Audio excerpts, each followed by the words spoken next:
So, Last of Us Part 1. Yeah. Right? The Last of Us. The Last of Us Part 1 opens. The Last of Us 1. opens on Outbreak Day in September of 2013. Yes. Right? Who can forget it? Where were you? In the TV show, right? Outbreak Day takes place in September of 2003. Yes. And so, For as reasons. of this recording, the TV show for season 2 has not come out yet. So I was brainstorming what song Joel could sing to Ellie based on this new updated timeline. And I went to the Billboard Top 100 of 2003, and I would just like to read to you all the hit songs Billboard of Hot 2003. 100 of 2013. Of Or 2003. Yes. Very good. Right, because the song that Joel sings in this game is from 2013. Sure. Yes. So you, AJ, are looking for the TV appropriate song. Yes. That Craig Mazin will choose. Yes. And here are just some contenders. Okay. Shall we go? Yes.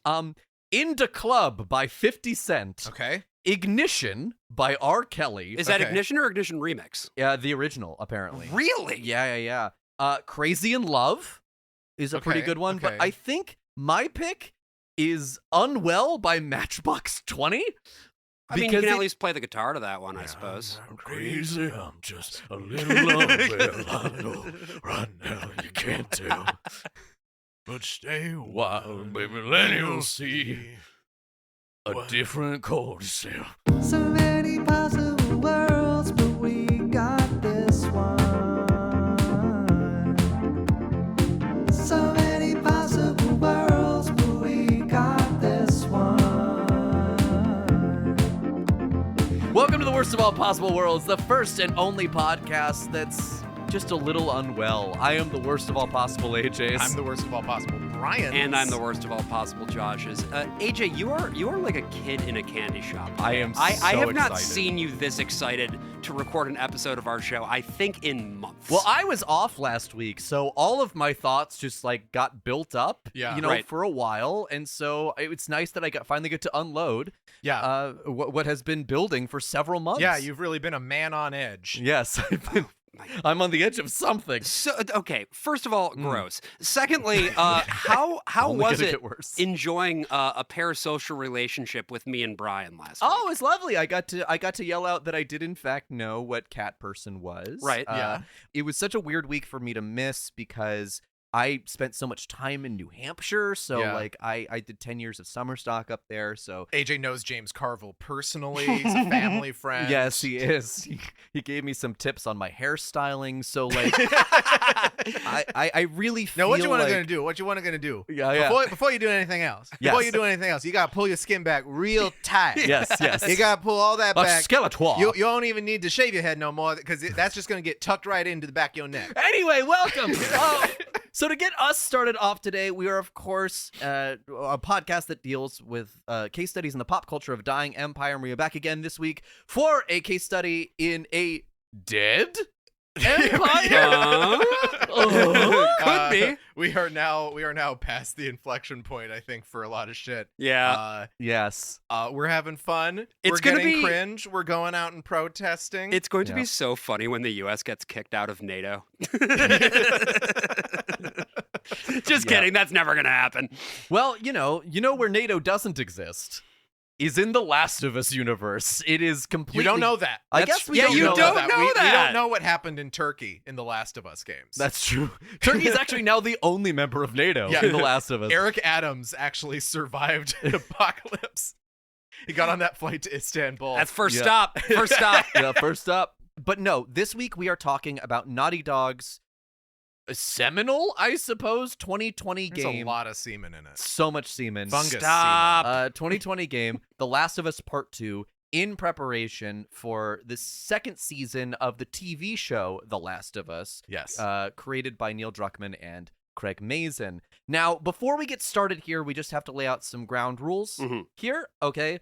we are covering this game in 2 parts. That's right. You may have noticed that the name of this episode is The Last of Us Part 2, Part 1. And that's not just because of how whimsical we are. It is funny. But it's also part of it. Yeah, Yes. we're bringing whimsy to your universe, Druckmann. When we did Final Fantasy VII, we realized that we didn't do the best job of saying up top that it was going to be a 2-parter. So yeah, this is the free one. Next week is gonna cost you. Yes. Well, it's going to cost all of us. You I were will like, say. you did like a bit at the end of the first one. You were like, "Hey, Joe, are you free to come back next week?" Yeah, that was. And everyone's like, "Is he coming back or not?" That was look, I thought that would be whimsical and funny. Turns out it was just incredibly misleading. Yes. So, much like the advertising for The Last of Us 2. Hey, That's right. oh. I'm Gamergate, and I'm mad at this game for the ads that I did not watch. Oh, okay. Jesus Christ. So this episode, we will be covering up to the end of Ellie's 3rd day in Seattle. Yes. Yeah. Which will probably be around the time that this season of the TV show ends. Right. Yes. So next week's episode is probably going to be stuff that's not going to be on TV for another 7 years. Yeah, or however long it will take. Second thing, we will be spoiling everything in this game and a lot of the TV show. Yeah, how much of the TV show we spoil is, of course, dependent on how the adaptation works out this season, how much of the story of the game they put into the season of the TV show, but Yes. Yeah, we're going to be spoiling a lot because there are big things that happen very shortly after the beginning of the story that had not been revealed in the promos for the games and that has not been revealed in the promos for the TV show. But those who know. And if you want to keep everything a surprise for yourself for the television, we'll see you in, I guess, 2 weeks. Yeah, you have 5 seconds. 5, 4, 3, 2, 1. Joel dies, folks. Yes, and I gave you all the clues because the name of the song at the top Billboard 100 was Into Club, and that is how Joel meets his end. with what appears to be a 5-iron. Well, the so. club gets in him. Yes. Yeah. Adam Driver is just It's not a ecstatic driver. at this It's news. it's an iron. Yeah. No, Adam Driver is ecstatic at this It's news. not He's a going in the club. driver. It's an iron. If anything, Adam Iron if is anything, thrilled at this you news. should have said Jeremy Irons, folks. Yes. So, here is the third thing. If you have come to this podcast to complain about Joel being killed at the hands of a woman, this is not going to be the podcast for you. Yeah, those of you who have come across us on YouTube who are still living in 2021, Yes. go away. Just like it's just Go a handful of you. away. We love the vast majority of you who come across us on YouTube, but there's a handful of you who are the most You're just annoying weird. motherfuckers alive, and you leave the most annoying comments of all time. For some reason, the people who find our episode about Tora Tora Tora think that we're trying to post the movie Tora Tora Tora, and then they Yes. get very confused when it's just 3 gay people talking to each other. Similarly, We're giggling. We're just always giggling. this is not a long play of the game, nor No. is it a greatest hits. Yeah, nor, we'll be skipping shit. nor is it a deconstruction of why Neil Druckmann was wrong to kill Joel, my dad. Yes, my literal father, Joel Miller. We it should be stated up top, have a lot of issues with this game, but Yeah. I think that killing Joel is not one of them. No, Killing I Joel's think it's actually the thing that smartest thing to do. Makes the most sense. Yeah. Yes. If they hadn't killed him, they would have had to come up with a very good reason not to. Right. Because you get to the end of the first game, and it's like, well, yeah, this is a world where everybody dies, most of them unceremoniously, and at some point his number's going to be up. Yeah, and Troy Baker actually suggested that Joel die at the end of the first game. Yeah. And And then- Druckmann was and then like, he got- no, that's ridiculous. And then he's like, wait a minute. Yeah, What no, if and then you he die got at the beginning of the second. Yeah. Troy Baker then got really sad that they took him up on his suggestion. So Yeah, sad. like I don't understand an actor who's like, unless you're doing a TV show, right? I get it Yes. if it's like, well, you're killing me, that means I'm out of money for multiple years that I was otherwise making on the show. Right. But like, you're doing a video game that he's still in. There are plenty of flashbacks. I would throughout argue the whole this game is about Joel. and you get the opportunity to die.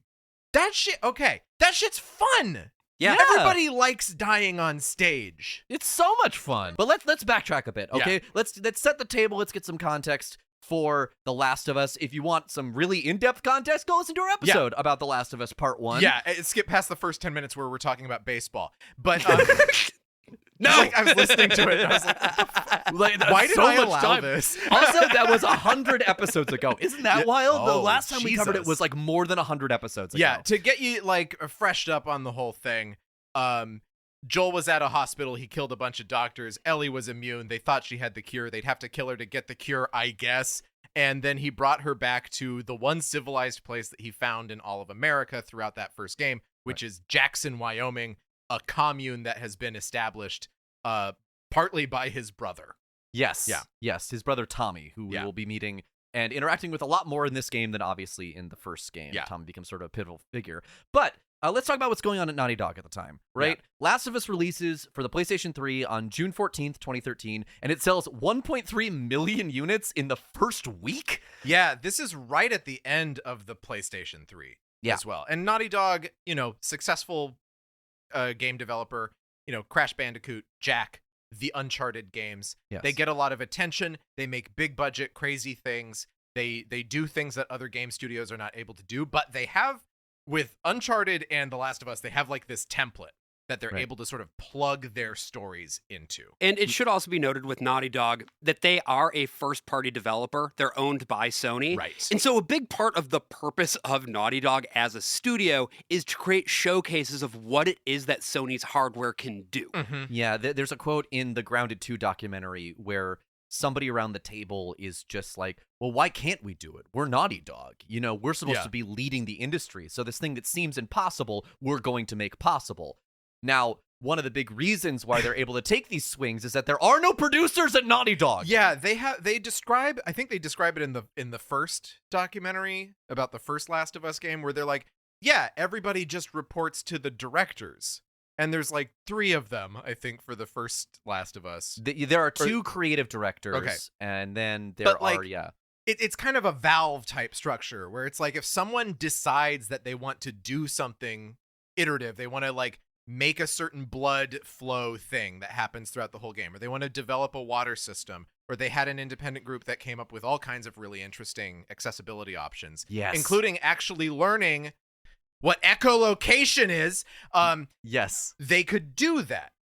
Where this works for Valve is that Valve is a store, basically, that sometimes makes games. Well, and to that point as well, Valve, so much of what they eventually end up shipping ever comes down to what Gabe Newell wants them to ship. And so even though they are a theoretically headless organization, at the end of the day, there is one person who's always going to get something done, and that person is Gabe Newell, the founder. And generally it means that like some people be like, hey, let's try to work on a little project over here. Oh, we don't want to do it. Okay, it goes away. No one ever hears about it. Unless, of course, Gabe Newell catches wind of it, at which point it becomes the priority. But there's not really deadlines in the same way, whereas for... But there is deadlock.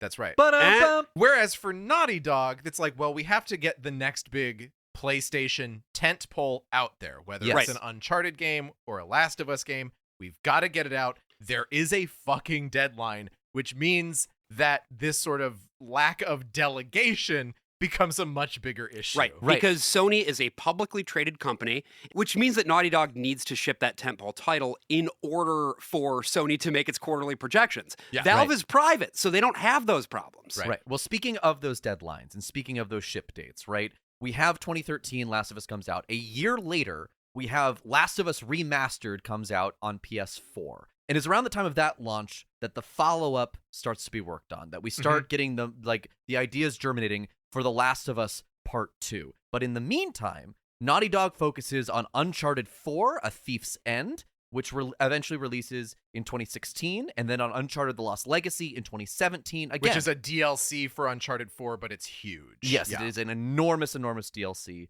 And then after that Lost Legacy has been made, they transfer every single person on that team to work on Part 2. Naughty Dog was making one game at a time, and then they were like, what if we were a studio that had 2 big teams? One doing Last of Us, one doing Uncharted. Whoops, Uncharted has gotten completely out of control. Everyone needs to stop working on The Last of Us so that we can finish up Uncharted. Well, and this often happens with game studios. This notoriously was such a big problem with Rockstar. This is why you need to make studios that are like each one is in a different like country. Except that if you're Rockstar, all of the studios in all those countries just work on Red Dead or Grand Theft Auto. Yeah, right. R.I.P. Rockstar San Diego. You were so cool while you lasted.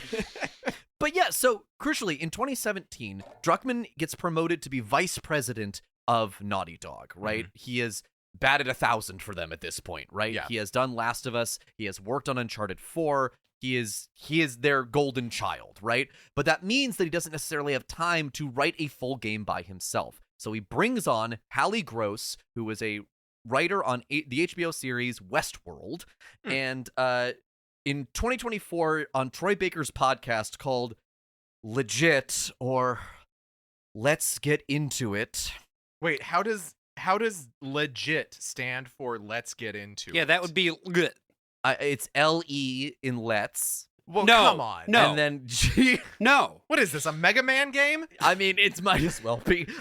You must become legit, Mega Man. Druckmann claims to have written less than half of The Last of Us Part 2 on that podcast, and that Hallie Gross was responsible for a vast majority of that game, which, I mean, I guess makes more sense because the game is on a whole better written than the first one in terms of just the dialogue itself. It's a lot more sprightly, but it does seem to be so dominated by Druckmann's ideology that I find the less than half number to be, I don't know, a little bit suspect. So, if you want to watch Sony's argument of how the development of The Last of Us 2 went, you can watch this documentary they made called Grounded 2. Bound 2. Bound? Yeah. That's that really... On a motorcycle. It's Kanye on a motorcycle. Yeah. Kim's topless. I have and... no idea what you're talking about. You've never seen the music video for Bound 2? No. I'm going to show you that later. All right. But, we're not going to get into the whole nitty-gritty of it, but there's some interesting stuff to be found in there. And one is that the original idea for The Last of Us Part 2 was going to be an open-world game like Bloodborne, where it was going to be completely melee-based, and you see a couple of, like, the test things for it. Yeah. And I like the melee idea because it's like, you're gonna have less bullets after right. a It's while, been 20. right? It's been a couple years since the last one. Although like, I was out. reading something about like in Vietnam when they're training their militia, their like National Guard equivalent.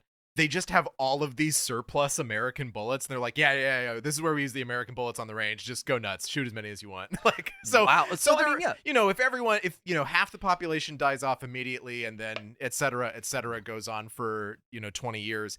I guess you could probably find a lot of bullets. The second part about this, and they do acknowledge this in the documentary, is that the crunch for this game was intense. Yeah. And frankly, awful. Yeah. I think I got this from Jason Schreier's reporting. He had been writing about crunch at Naughty Dog since Uncharted 4, back when he was still at Kotaku. Basically, like, you have crunch where it's like, well, we have this hard deadline. We got to meet it. We got to fucking plug away once we get to that deadline. And then it moves. Like, it's still not enough. So the deadline moves back. That does not make your workload any lighter somehow. And so then that becomes a death march. And this is the Rockstar thing, right? This is the same thing where it's just like delay after delay after delay. You never stop crunching because this was poorly managed from the beginning. There were too many, like, let's throw this in, let's throw this in, let's throw this in. And there are parts where you're playing this game and you're like, why did I do this one time? Yes. And again, I think having a producer there to like keep sort of things in line, you wouldn't necessarily get all the innovations, but you also wouldn't burn through all of your designers, right? People that are just now leaving. Won't come back. Yeah, so you're spending even more time having to train the replacements for your veteran programmers, animators, whoever, who are out the door. Right. And they do, like, in the documentary, they have this whole, like, story about one programmer who, like, started as a QA tester and then became, like, a lead level designer. You follow his arc about it. Be like, see, it's not all bad. Yeah. But, like, and a lot of that documentary does sort of lean into crunch was really bad. This is how people suffered. They're speaking candidly about it because we're fixing it. We're acknowledging our faults. The first documentary is like, crunch is great, actually. We feel like a real community. We get dinner. And then the second one is like, crunch is really bad. We're not doing dinner anymore. We've fixed it. We're Yes. fixing all of it forever. Yes. But, and you know, we'll see. Yeah. Because they got a new game coming through the pipeline, so we'll fucking see. Space. So, they got Tim Curry. I mean, I'd forgive the studio everything. But, Brian, this is your favorite part of the documentary that it didn't really hit me the first time, but like... Oh my God. So yeah. so there was a very huge leak that happens so of with course Last of Us people Part are 2. getting mad at them. Already you have people who are mad about the crunch thing on the woke side of things, and then you have the anti-woke side of things. You have the gators. You have the people who are all very mad about diversity ending up in their games, right? Yes. They're playing their Paradox map game, and then like a somewhat darkish face shows up as one of their icons, and they're like, "No, sir, never." Naughty Dog is, just like any video game company, very, very protective of their shit before a game ships, because gamers are insane. Yes. And especially the reactionary side of the gamers is really insane. And people are getting very mad about there being like women in prominent roles, women that they don't want to fuck in prominent roles in games, black characters, Asian characters, unless they're Japanese. And then they do the soy face. I mean, it's the same shit we're seeing right now with Grums. Go check out the peerless work that our friends over at Western Kabuki have been doing if you'd like to know more about What a Grums. fellow. Yeah. I never thought I could hate a pornographer, but another thing that gamers think is that like every video game is finished the moment it gets started, and it can just be released at any time. So if it's ever delayed, it's just because the developers are trying to screw you. Right, they're trying Yes. to put more woke in the Yeah. game or whatever. Right. And there probably was a bit of woke that they were programming in. Again, something one of the developers was like, I gotta put a bunch of woke in here. right. You know, there's the woke is actually what makes the rope Yeah. swing like that. Like Oh. it's You can't have that without woke. Yeah. No. You actually, that's how floating point works. It's how our airplanes stay in the sky. Oh. Woke yeah, is it's all really woke. important, Yeah. actually. It's part of the Um, physics of the game. Well, and then like the last big delay for Naughty Dog for the release of The Last of Us 2 was COVID-19. of course. Because Naughty Dog was so afraid of leaks that they didn't do remote work at all, which is unusual for a game studio even before COVID. Right. They kept everything kind of air-gapped, but I guess there was a flaw in that system. Right. Someone hacked in and just started leaking shit left and right. And so people are getting a lot of stuff sort of secondhand. They find out that Joel dies. They find out that Abby is muscular. They find out that there is a trans character in the game. And a lot of people Yes. automatically assume that the muscular woman is the trans character. She is not. We'll talk about that more in the next episode. right. And it's just diversity gone crazy and all. And not only that, it's like this is all part of the feminist agenda to destroy men by Right. destroying the avatar of my father, Yes. Joel Miller, Well, on the screen. and the thing that's so remarkable about this too is that even now people are leaving angry reviews on like Metacritic about this shit. Yeah. Far fewer. Like if you notice, like Steam reviews, for instance, are very, very positive. But Yes. yeah, you will find some real grumpy Gusses who still obviously have not even like read the Wikipedia summary for the game. I don't know. Right. I mean, look, I went on Metacritic and pulled this review yesterday. Well, yeah, but from a guy named, I want to read this. Metacritic users are not people. No, first they're of all. not. Like This is They're foreign. gators. This is a user named Last2Hater who says, I wonder what his opinions are. well, let me get this out of the Glowing. way. I hate The Last of Us Part 2. Oh, okay. Not in the it disappointed me a bit kind of way. I hate it with a fiery, gut-punching rage that only comes from watching something you loved get ripped apart in front of you, and then being told to clap for the moment they killed off Joel. I knew something was horribly wrong. Not just that they killed him, but how? One of the most iconic, complex characters in gaming, brutally beaten to death with a golf club in the first couple hours like he was nothing. And we're just supposed to sit there and take it? This wasn't a bold narrative decision. It was a middle finger to every fan who connected with Joel, my who God. grew with him, who saw his relationship with Ellie as the emotional Talk to core your dad! of the entire Just call first your game. dad! They didn't give him a hero's death. They didn't give him closure. They Yeah. didn't even Yeah. let him go out with a proper last moment with Ellie. He was tricked, humiliated, and executed like a nobody. And that's Yeah, what they should have made wanted. Yeah, they Like, should have killed him in a way that was nice. But this is the thing that I guess just wanted to point up about this, right? And this is sort of my thesis on the Gamergate side of things. yeah, that fans are evil and gamers are scum. Media that challenges people in a meaningful way, which I think this does to those people, Yes. requires a reaction, right? Yeah. You experience something emotional, and then you have a strong emotional reaction to that thing. That is part of what art is. But that's not what these people want because they can't understand it. They cannot understand what it means to have that emotional reaction, and simply having the reaction itself scares them. Right. And that moment comes in a very specific part of the game that they didn't get to experience it in because they were fed this moment by an angry Twitch streamer, YouTuber, Twitterer, who was like, the game killed Joel because they're feminists or whatever. Right. Yeah, remember the gay kiss at the E3 trailer? Yeah, Like, they're coming so they're for you. already mad about it, and it's been framed up as specifically this story happened because Neil Druckmann is out there rubbing his hands together and laughing at you. Right. Yes. And then when you play the game, that's all that's there in your head anymore because you're an imbecile gamer. Yes. Unlike with us, where the only thing in our heads is what Druckmann was saying in interviews right before the game, which we will absolutely get to. Well, and speaking of an interview, the thing that you were talking to me about with this documentary is once they find out who the hacker was, which is some just Dutch guy. Yeah. They have Druckmann talking. They have him provide the like climax of the documentary, which is like, I was so angry at him. I wanted to hurt him. And then I found out it was a fan.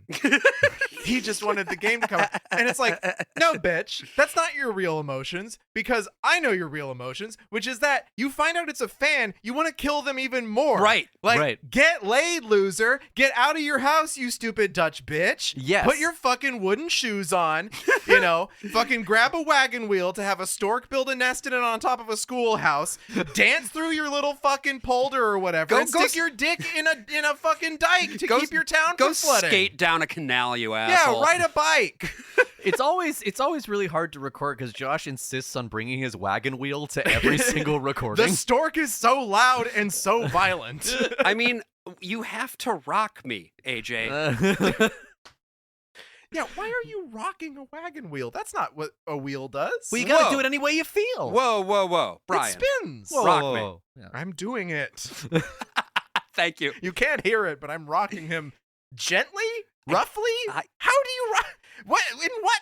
This is this is unhelpful. So we open The Last of Us Part 2 on Joel and his dang guitar, particularly the symbol on the guitar that he got from the Fireflies. It's a moth, right? Ooh, and that's going to be the symbol for the rest of the game. It's not a guitar that he got from the Fireflies necessarily. It's a guitar that he's picking up from this house that you're in. Apologies. At the top here. Yes. But yes, it does have a little moth. Right. And so basically they need to recap what happened in the first game in case you haven't played The Last of Us in a very long time. Yeah, it's their previously on. Yes. And we get this little dialogue exchange where Joel explains to Tommy what the heck happened at the end of the last game. I don't know what happened. I was supposed to take her to the Fireflies and walk away.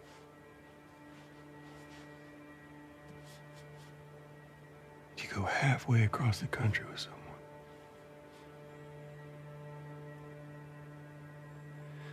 She needed her immunity to mean something.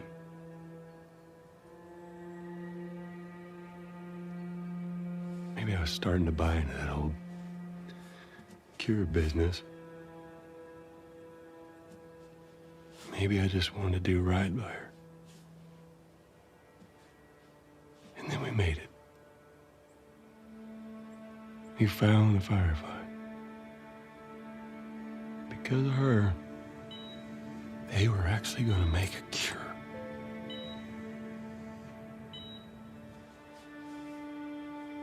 The only catch, it would kill her. Here's what I find interesting about this, right? They interchangeably use the term cure and vaccine, right? Yeah. In a way that isn't very helpful because a vaccine is not a cure, right? A vaccine is something that is a preventative measure. A cure is something that can actually destroy, theoretically, the cordyceps fungus. Take someone who's already sick and reverse it, as opposed to keep them from getting sick. Right. And the only way that this makes any sense to me is that if it was a cure and not a vaccine. Yeah, I mean, The first game sets up a sort of ambiguity as to whether this will work or not. Right. Which in my opinion, totally justifies Joel just going in there and killing the doctor. Well, because also, in the hospital, you pick up all these logs, and there's a great deal of doubt, right, as to the actual effectiveness of this potential treatment. Yeah, and in real life, generally, if you're like, oh yeah, this could cure the whole disease, but I have to kill the one patient who has this quality about them after knowing them for one day and doing like one MRI, it's kind of bad medicine. It's bad science. For me, that ambiguity doesn't help whatever they're trying to do here, and they don't really know how to address it either way in this one. And the TV show, they try to explain exactly why her immunity works the way that it does and why they have to kill her and take her brain out and why it would be successful if they did. Right. And even then, I don't think they totally sell it. The thing that I always get stuck on is the fact that this surgeon was the only one in the world who could have made the cure. Well, in the entire world. It's all a little too writerly. If it were presented as sort of a metaphor, I guess, or something along those lines, like in more abstract terms, like something like, say, for instance, the Ursula Le Guin stuff, right? Like that kind of idea. Yeah. I might be more likely to be willing to be on board, but it wants you to buy these stakes in strictly realistic terms. Right. Yes. It's such a grounded game. They Right. use that term so much. Yeah. Bound to, even. Whoa. And that grounding is like, well, okay, it doesn't work that way. You know, it's like, other things you can accept. You can accept, okay, zombies, they're fungus, the spore thing. It all kind of works. Yeah. But this one thing doesn't quite stick if they want it to be, no, this is the hard and fast rule of the story. And sort of to the game's credit, they don't want it to be the hard and fast rule, but also to its detriment, it's almost like it doesn't get discussed enough. Yeah. Yeah, it's not the question they're interested in exploring in this game. The question they're interested in exploring in this game is the big question mark left at the end of the last game, which is the lie that Joel tells to Ellie. Right. Yeah. What did Ellie know? When did she know it? And what is her reaction once she finds out the full truth? And what is the cost to Joel of the actions that he took to save her life at the end of that game? Right, because he's unrepentant here. Yeah. Right? Tommy's like, that's a lot. And he's like, I would fucking do it again. Yeah. By the way, AJ, you mentioned Tommy. Who is Tommy? And this is a genuine question. Sure. It's not a reference to the musical. He's a pinball wizard. At the beginning of the game, it was like, oh, here's Joel, and then here's this guy, Tommy. And I was like, I don't remember That's who this his guy brother. is, and they're not going to tell me. That's his that brother. is his brother from the same mother. From the dam. Okay. And back in the day, they were like rebels and drug runners. They were and highwaymen. Oh, are they? Yeah, And the and early they days of tortured the people. pandemic. At the very beginning of the game, is that they're in the truck together? Yes. Is that Yeah. Tommy? Yeah, okay. that's Tommy. Okay. Yeah. And I mean, because the first game has sort of a larger scope. There's less game there, but it's like the idea is we're crossing the whole country. We're seeing these big points in time that are very far apart from each other. Seasons, And the goal is we are going to save the world until it's not. And Right. so Last of Us 2 is about closing that world even tighter. It's You inverting don't go anywhere near as far. Your goals are not big. This is about living a life in a world where any hope has been completely cut off. Yeah, I mean, the core of the game's narrative takes place over the course of 3 days. I mean, there are, of course, cuts back in time, flashbacks, but the scope of this game is narrower, and I do think it's actually to the benefit of the narrative overall. Yeah. Oh, absolutely. Yeah, because the first game is sort of like a series of short stories that Yes. then sort of like ties off with the characters you've been traveling with. It's like, we go to this town, this is the thing going on there. We go to this town, this is the thing going on there. Yes. Until you get to the end. Yeah. Yeah. So then you leave this house. Yeah. And you ride on horseback as Joel. Yeah, this is your only time playing as Joel in the game. And you can kind of see how Jackson works. It's a big fortified town. It's a commune. And then they have these sort of patrols that go out and kill zombies. Because if you clear an area of zombies, that's not enough. It turns out, much like tarantulas, they are migratory. Oh, shit. I didn't know tarantulas are migratory. They cover so much ground in a single day. I don't.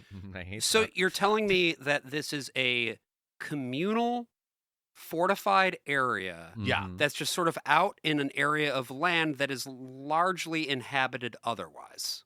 According to the TV show, they are especially deadly for the various native tribes that live in the area. Are we talking about tarantulas or are we talking about the members of Jackson? Okay. The fortified town. Great. that Thank Josh you. mentioned. Sorry, my Yes. brain melted there Yes, for a second. in the TV show, they acknowledge that there's like the reservation area has become sort of a no-go zone for a lot of the people who used to live there, That's really interesting. and it's because of the like Jackson guards. But by the time this game is rolling around, Jackson has sort of a different quality to it, and you find records of people running into people on their patrols, being like, "Hey, come back to Jackson. We'll take care of you." Right. We are building this community. This is actually a peaceful place that generally interacts with human beings peacefully. Yes. It is the American frontier town as the idyllic community. Yeah, it's right. like it's Except like everyone has Greeley. their own house. Well, and that's the thing is like, so much of the American West did have these communes, like Greeley. There were also communes in a certain place that one of the writers of this game grew up in. Yeah. as part of their sort of pseudo left-wing project. Interesting that. So Joel visits Ellie in her garage home, which I did not know this turns out is the garage of Joel's house. Yeah, it's a That is detached where Ellie garage. lives. You never actually interact with both the house and the garage at once. Right. And all the houses look the same, so Yeah. how the fuck were we supposed to know that? And Ellie and Joel have their first interaction on screen since the lie that hangs over the rest of the game. Jesus. Almost gave me a heart attack. I tried knocking, but Hey, hey, what's up, Joel? just checking in. Folks are, talking about how impressed they are with you and how well you're helping out. It's good. Yeah. Tommy and I went out riding the other day, and he told me a joke, and I thought about you. It's oh shoot, now I forgot it. Something about a clock. How do you? Joel, it's pretty late, and I gotta get up in a few hours. Yeah. I know. I'm gonna get out of your hair. Just I want to show you something. Just give me 1 second. And something that you'll probably notice just from listening is that there is a lot of space given between lines in the direction of this. And AJ, I believe that in some of these clips, you actually trimmed out a fair bit of that dead air too, right? Yes, I sure did, because it doesn't really translate to the audio format, because when you're watching it and playing the game, right, you see all the little micro expressions on the faces, because the animations in this game are unreal. Yes. Like, this is one of the most gorgeous looking games I Yeah. think that's ever been made. But when you're just listening to it, it's just like, it's kind of like watching a scene in acting class. Yeah, well, and even when you're watching it, it gets pretty boring. Yeah. Yeah. Some of the later scenes, especially, it's like they have indulged themselves. Yep. Right. As is the case with this entire game. This is why people like destroyed their lives making it. It's like there's too much indulgence. Yes. Like the scene work in the first game is so remarkable. Here it's also like very, very good. Right. But pace. Right. You know? You know Yes. who oftentimes helps directors and actors from getting too indulgent? Producers. Yes. Yes. Very helpful. And of I course, will- these scenes are done like it's all on stage, like Yeah. and This one was written for the they, stage. They performed this one on stage at a conference years before the game came out too. This particular scene, but like everything is done all at once. They do mix takes and everything together, but like you're performing the whole scene out, including some of these really long scenes that we're going to see a little bit later. This is why a lot of video game stuff is more similar to theater than it is to film or Yes. TV, because you're working with a virtual camera. You have a bunch of cameras set up to do motion capture, and then you figure out where it's going. So that's not in the way of your performers at all. You just set up the whole room and they go. Right, and you're animating it from every single angle, not Yeah. just the angle that the camera is pointed at. Mm-hmm. So, that requires just a lot of like repetition of scenes just to make sure you get all the facial expressions. A lot of very bright light. but I clipped this scene in particular because I think it's just such a leap forward from the writing of the first game, just in terms of like there's so much more going on here. In terms of like Joel is trying to like meet Ellie on her level, right? She is trying to do the jokes that she did in all of the first game. She loves bad puns. But it's just not landing. But he can't do it, and there's just so much like there's so much more subtext here. Yeah, because she never really bought what he sold her at the very end of the game. No. There's also just really good understanding of where we are in time. It's like she's wearing a bandage on her arm to cover the bite, so we know that this is still like shortly after the game. Yeah. We know a couple days have passed since Joel was out on patrol. He says, I was out the other day. He has put strings on the guitar because it didn't have strings on it earlier when we saw it in the first scene. Yeah. It's just like very little things, and they trust you to just sort of go along for it. You don't have to know, exactly 2 days have passed or something like that. Right. But it's all there. We're going off of the cues that we have watching the scene and watching these really fantastic actors work. Truly fantastic work. And we get to the point where Joel sings If I Ever Were to Lose You, which is the Pearl Jam song that did not exist in September 2013, despite what they will insist that, like, Joel found a CD. No, we made it up. Let's listen to this song for just a brief moment because it's very important. You hear this song multiple times, and it's how they bridge a lot of gaps in time. Yeah. If I ever were to lose you, I'd surely lose myself. Everything I have found here, I'm not found by myself. And so it's just this little song. I'd never heard it before. I'm not listening to Pearl Jam albums from 2013 usually in my life. So, I think of Pearl Jam and just think, I just think of the grunge Frasier sketch online where Kelsey Grammer keeps saying Pearl Jam. So this to me, I was like, that Pearl Jam song I know. This was just a song I'd never heard before, and I think it just works better in universe as Joel wrote this song. Yeah, right. For Ellie. I mean, look, it's a little obvious. I think it is a little but that's what Joel would do. And that is exactly what Joel would do. That's the way that he engages with things. He just takes it all on its face. Yeah. Yeah. The man is a hammer. He is not a chisel. Yeah.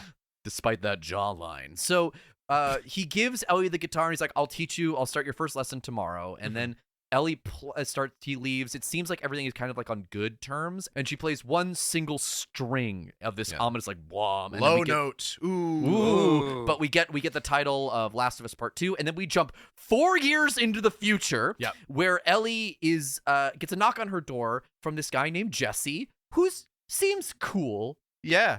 And that's all you can really say about poor Jesse. He's a cool guy He's a who's cool dude. been able to deal with his breakup well. I really enjoy this vocal performance by Stephen Chang. Yeah. I will say, I don't think the voice really fits the character model very well. And then I went and I looked up what Stephen Chang looks like, and I was like, oh, I see. Because Stephen Chang he's kind of like he's kind of big. He's a bigger dude. He's kind of like a cowboy-looking dude. Oh, hell yeah. Whereas I think the character model for Jesse, he kind of is a little more twinky, and it just doesn't quite fit. Everyone in this game is very hot. He looks a little Brooklyn. He looks a little hipstery. But you can kind of hear that bigness in his voice. It's just the way that his voice resonates in his own mouth. Yeah, I wish he had a character that was something other than cool. I mean, I think he's very endearing. I think you get some details about him because that kiss we talked about earlier, Ellie kissed Jesse's ex-girlfriend. But the way that they establish it, it's like it seems very clear that it's like, well, they broke up, but they weren't really anything important for a while. It wasn't it had much been of a coasting relationship for a while. at that point. Yeah. And so when he finds out that she kissed Ellie, he's like, yeah, whatever. A little fucked up you did that, though. Just a little fucked up. And it turns out that not everything is well in paradise. All's not well here because the bartender called Ellie a slur or something the night before. Yeah, they explain everything that happens in the cutscene that you will see much later in this About game. 20 hours later in the game, yeah. I don't entirely understand this decision because it leaves you with no mystery. No. And there's also this thing where he asks about Ellie's relationship with Joel, and she's like, yeah, we're fine. As though like things used to be bad but have gotten better. But yeah, the bartender makes them some traveling sandwiches. Some steak sandwiches, which Ellie calls a bigot sandwich. It's letting us know that there is difficulty in this otherwise, I guess, idyllic world. Yeah. Yes. And so but there's order, right? Yeah. That guy did something bad, and then the mayor was like, make her a good sandwich while she goes out on make up patrol. for that. And this is enforced along communitarian lines as opposed to like being strictly legalistic. Yeah. Right. So now we go out and meet Dina. This is the girl that kissed Ellie. The one that we just had a full conversation about. Yes. Now we get to meet her in this wonderful snowball fight, and here is their meet cute. Hey. I just want to say sorry for running off last night. Oh, it's okay. I totally get it. I felt bad. Why? Because I started the whole thing, and I shouldn't have kissed you in front of all of those people. No, you were drunk. It's fine. Well, still, I don't want you to think. No, I'm not reading into it or anything. Just... You know what I love about you? How you let me finish my sentences. All right.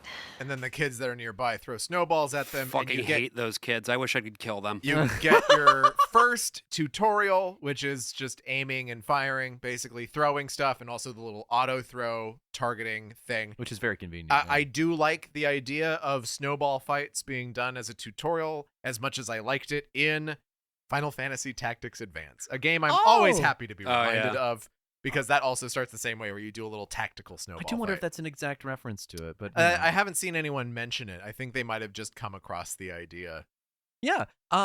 So yeah, we'll talk a little bit more about Dina as we go, because her character will be fleshed out as we go. But they go out on patrol. Basically, they go out to their normal rounds of hunting down infected, or just making sure like the area around Jackson zombies is infected zombies, are completely cleared out. And then we cut to another woman who is the big muscular woman that we've seen tell Hot of. muscle mommy. There was a lot of speculation before the game came out that this was going to be Ellie's mother. Right. Yeah, there was a rather ill-advised Easter egg in Uncharted 4. At the end of that game, spoilers, I guess, for Uncharted 4. Who cares? You end that game with his daughter.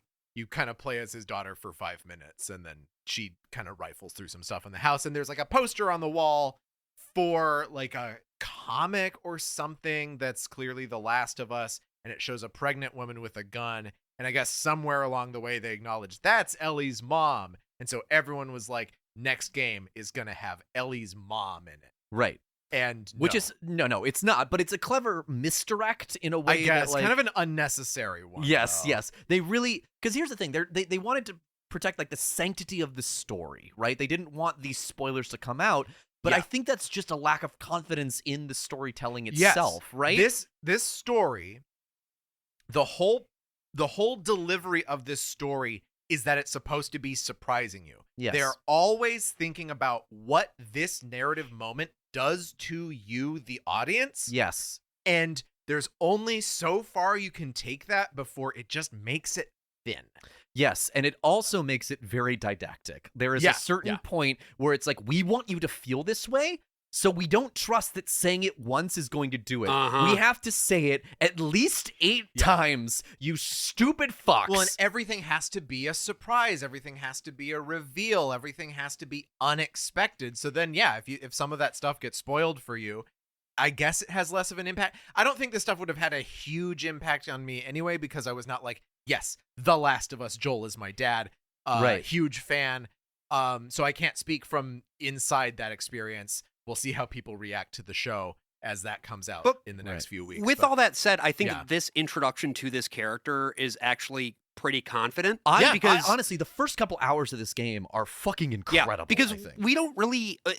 you just sort of have to keep up with what you're hearing, right? Yeah. She's out there in the woods with this guy named Owen, and they seem to have some sort of a meaningful relationship. But Owen has all of the pomade left in the world. He's been hoarding apocalypse. He's been hoarding it. They're in this like mansion somewhere in the mountains. A chalet. And there's a bunch of other people there.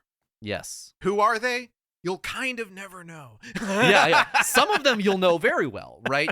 Owen makes reference to this woman, Mel, who is now pregnant. Yeah. And they have found Jackson, right? They have been looking for Jackson for some reason. But he's like, Mel is now pregnant. I think we should turn back. Yeah. But he this said, woman is like, no. This is a fortress. We're not going to be invading this place. Yeah, there's 7 of us, for God's sake. Like, we're not going to be carrying out a massacre, first of all, and we're not going to be risking ourselves. But clearly there is something in Jackson that is being targeted in some way, shape, or form by this group. And you get the opportunity here to play as this woman, as Abby, for a little while. Yes, she can punch zombies to death. It is so cool. But yeah, we follow her for a bit, and then she finds some tracks in the snow, and she's like, "But where are the scouts or whatever?" And then we cut back to Ellie and Dina. They're out doing their patrols, and they get to a grocery store at one point, and you have to fight your way through that. It teaches you all the mechanics of fighting the infected. And it shows, like, the encounter design has improved greatly from every other Naughty Dog game. Exponentially. They have taken some lessons from immersive sims. Yes. Like Deus Ex or Thief or maybe another one. I wish don't there was know. a third one. Yeah. System Shock 2. Thank you. Great. That's the one. That was on the tip of my fucking tongue. And yet, it is not a stealth game. No. They make it very clear in this moment, the point of the patrols is you kill everyone. Yes. You kill every single Zombocom.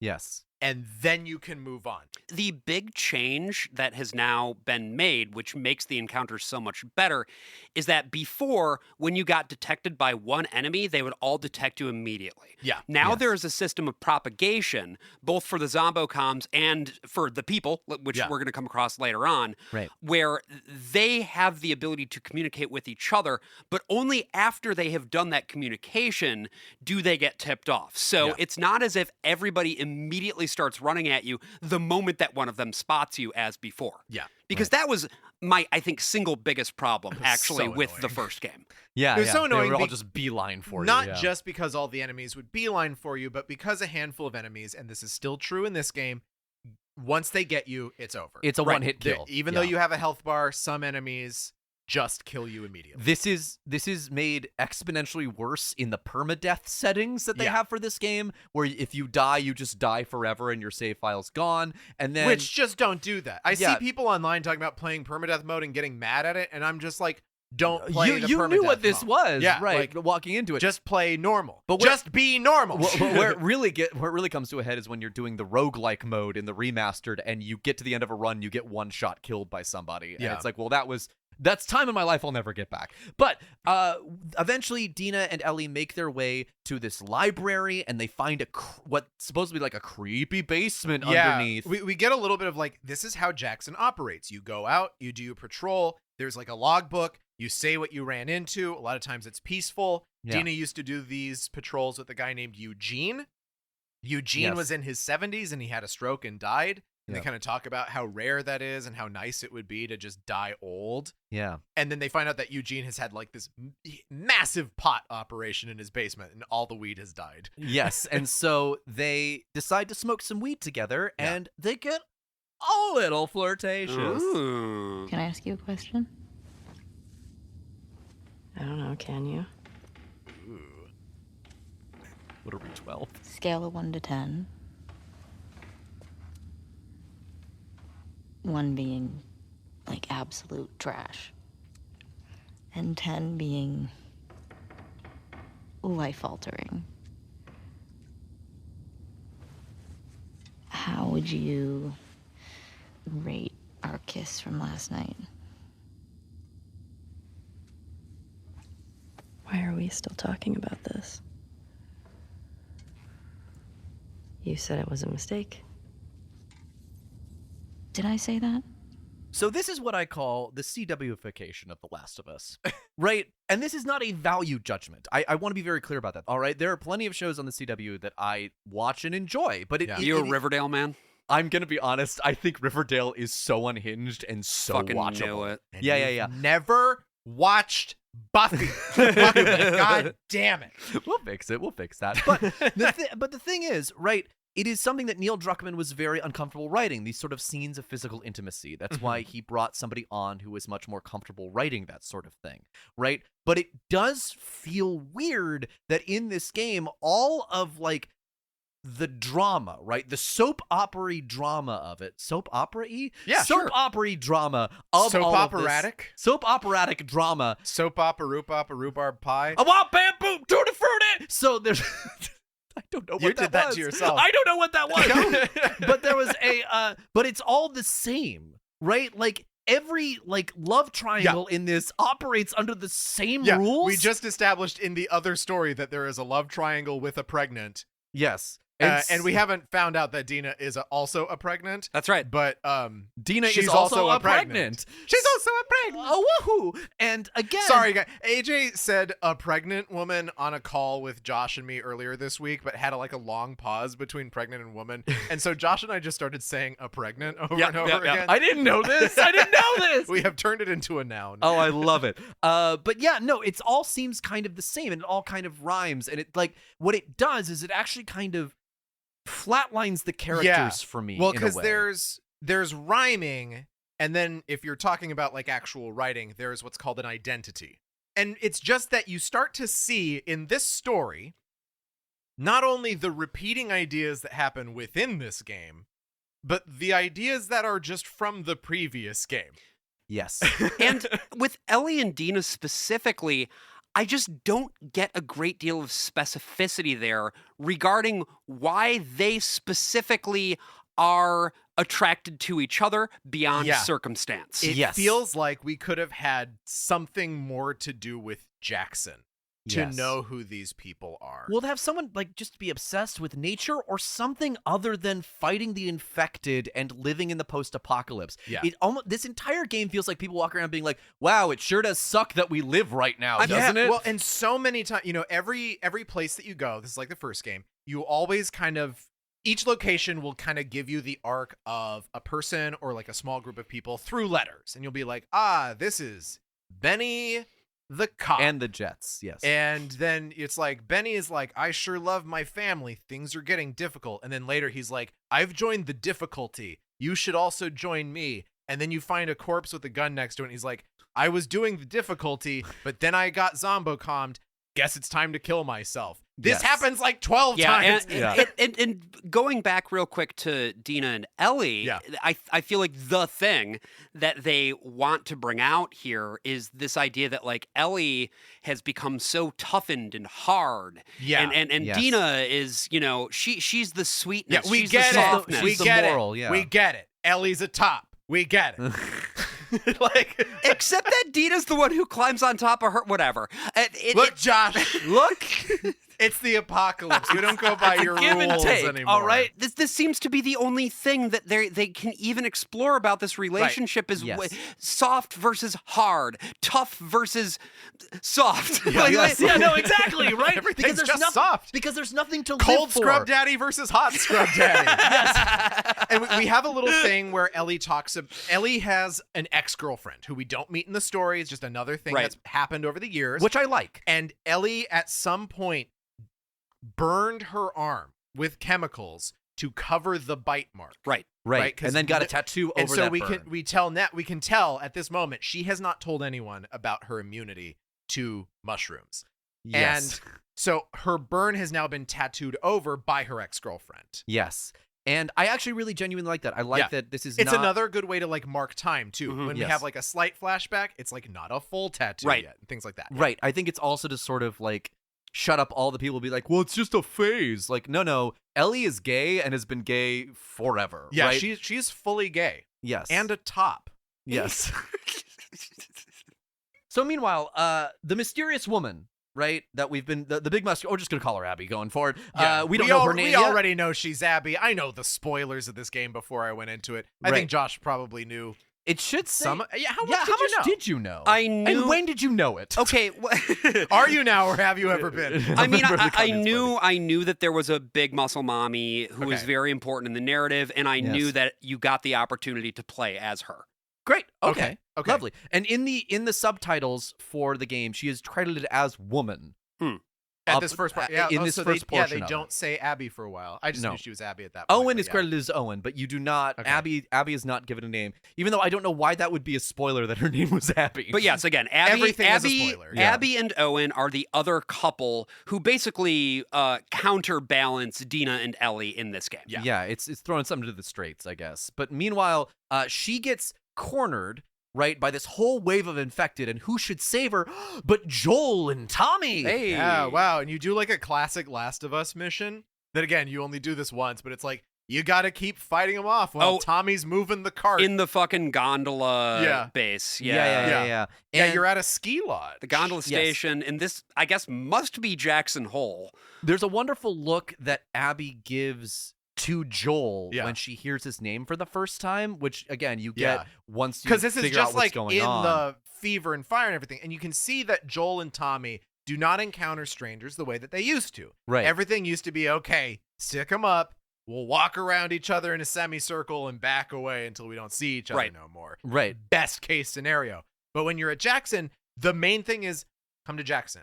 Hey, you're out here. You're wandering. We're all dealing with zombocoms. Why don't you come take care of yourself? Yeah, and, you know, as Troy Baker puts it in the commentary, it's just like, but the minute you start trusting people, you open yourself up to being hurt. And I'm just like, that's a great lesson. So That's such a fucking I'm 14. Yeah. Well, Like- again, like a lot of this game is kind of feels like it's 14-year-olds talking, right? Yeah. Hey, with the kiss that you gave me, scale of 1 to 10, how was it? And I'm Yeah. like, are we in middle school? Yeah, how Like, old what are the they supposed fuck to is be happening? here? Like 19, 20, Yeah. 21? Yeah, this is somewhere in all that range? very young people except for Joel and Tommy who are like in their 50s, 60s. Yeah, something like At this that. point. Yeah. The first message of this game, the main one that you feel is getting hammered home most of the time is revenge bad. But a lot of the times when you really dig into it, it's like, well, mercy is bad, actually. Yes, The fact that you didn't communities kill are bad. more people is what led to this problem. Well, no, not that communities are bad. I want to be very clear about this. Well- I would argue that, particularly in the case of Jackson, the idea is not that this community is bad. Yeah. The idea is No. that this community's insularity is a double-edged sword. I mean, Yeah. yes, I will also say that it is a community that is not, there is not another community around it for hundreds of miles. Yeah. Right? And that's the problem, is that the game posits that if you put a community next to a different community, that they will always go to war with each other. That is the main lesson of The Last of Us Part 2. But in the meantime, right, we cut back to Ellie and Dina, who have just finished having sex, and who should walk in but Jesse? Jesse! Oh, Dina, it's awkward. It's so awkward. But Right. Dina makes Jesse turn around, not because it's to protect Ellie's, modesty, I Yeah. suppose. Which They're is, still- a nice little character They're moment. not nude here. But again, they are Dina dressed. and Jesse, they banged in the past, and so now it's like, oh no, you were my girlfriend before, I guess. But again, Jesse- he's chill. yeah. But then Jesse's like, where are Joel and Tommy? They didn't report into the next stop. And Ellie's like, what? Yeah, and she he's goes not- full Rambo mode. He's not really mad about the sex having. He's mad about the fact that they've been sex having rather than being vigilant. Yes. Well, again, there's like a blizzard happening outside. Yeah, there's so kind what of the no fuck were vigilance they going that to they can do? But it's like, yeah, so all this weather stuff is happening. Look at all these effects. Look at the snow. You get to walk through it. You got the horses. You got all these different animations while you're on horses because you ride horses through garage doors and you have to duck down and all this stuff. Yeah. A lot of snow on those horses as A lot well. of snow. A lot of snow. Snow falling off of trees when you walk by and bump the branches. Yeah, it's a lot of very impressive effects. And all the Somebody time- played Red Dead Redemption 2 and Yeah. wanted to copy a feature. Yeah. And also the whole time I'm just thinking, think of how many birthdays were missed Yeah. because we had to get that snow Yeah, off that tree, right? It's hard to get that out of your brain, right? Yeah. But Ellie infiltrates the ski lodge, right, where Joel is being held, right? And we see Joel get Well, sorry, okay, sorry, so I this is jumped where ahead it of gets confusing because they were at the ski lodge, but now they're back at the mansion, which is where all of Abby's people the are. chalet. It's The- referred to as a chalet. Yeah. Okay, we're at the chalet. We're at the Timothy Everything was chalet. beautiful at the chalet. Back in Jackson Hole. Yeah. Back in- And we yeah. are this was another moment where I was like, Jesus Christ, there are so many unique assets everywhere you fucking go here. There's all these Right. like carved animals. There are unique books. Like you go to a bookshelf that's full of books. The books are all physics items for some reason. And Right. they're all unique. And they all are individual books that are stacked next to each other or on top of each other. Yeah. It's like War and Peace and like whatever. And from location to location, the books can stay the same sometimes. Like if you start looking at bookshelves, They do repeat a lot, They do yeah. repeat, but also books repeat a lot. So that's it's not immersion breaking. Everyone's reading Tolstoy. And I'm so glad they repeated it as opposed to like having to make a unique book for every single location because I want these people to see their families. But Joel gets invited into the mansion, the chalet, and immediately he says his name is Joel, and everyone in the room goes, "Buh?" Right. And he's like, "It seems like you know us." And then Abby shoots him with a shotgun. She takes does not, out his knee. She does not blow the moment. She's like, he is already on edge the moment that everyone else got on edge, so it's time to blow his entire fucking leg out from under him. And they knock Tommy out, and she's like, "You don't get to rush this," and she pulls out a golf club and bashes him in the face. Yeah. And then we switch back to Ellie, who has infiltrated the chalet and makes her way downstairs to the basement. She is apprehended. Joel is a bleeding pulp of a mess in the corner, and Ellie begs Joel to get up. Joel, get up. Joel, fucking get up. Please stop. Please don't do it. Joel, please get up.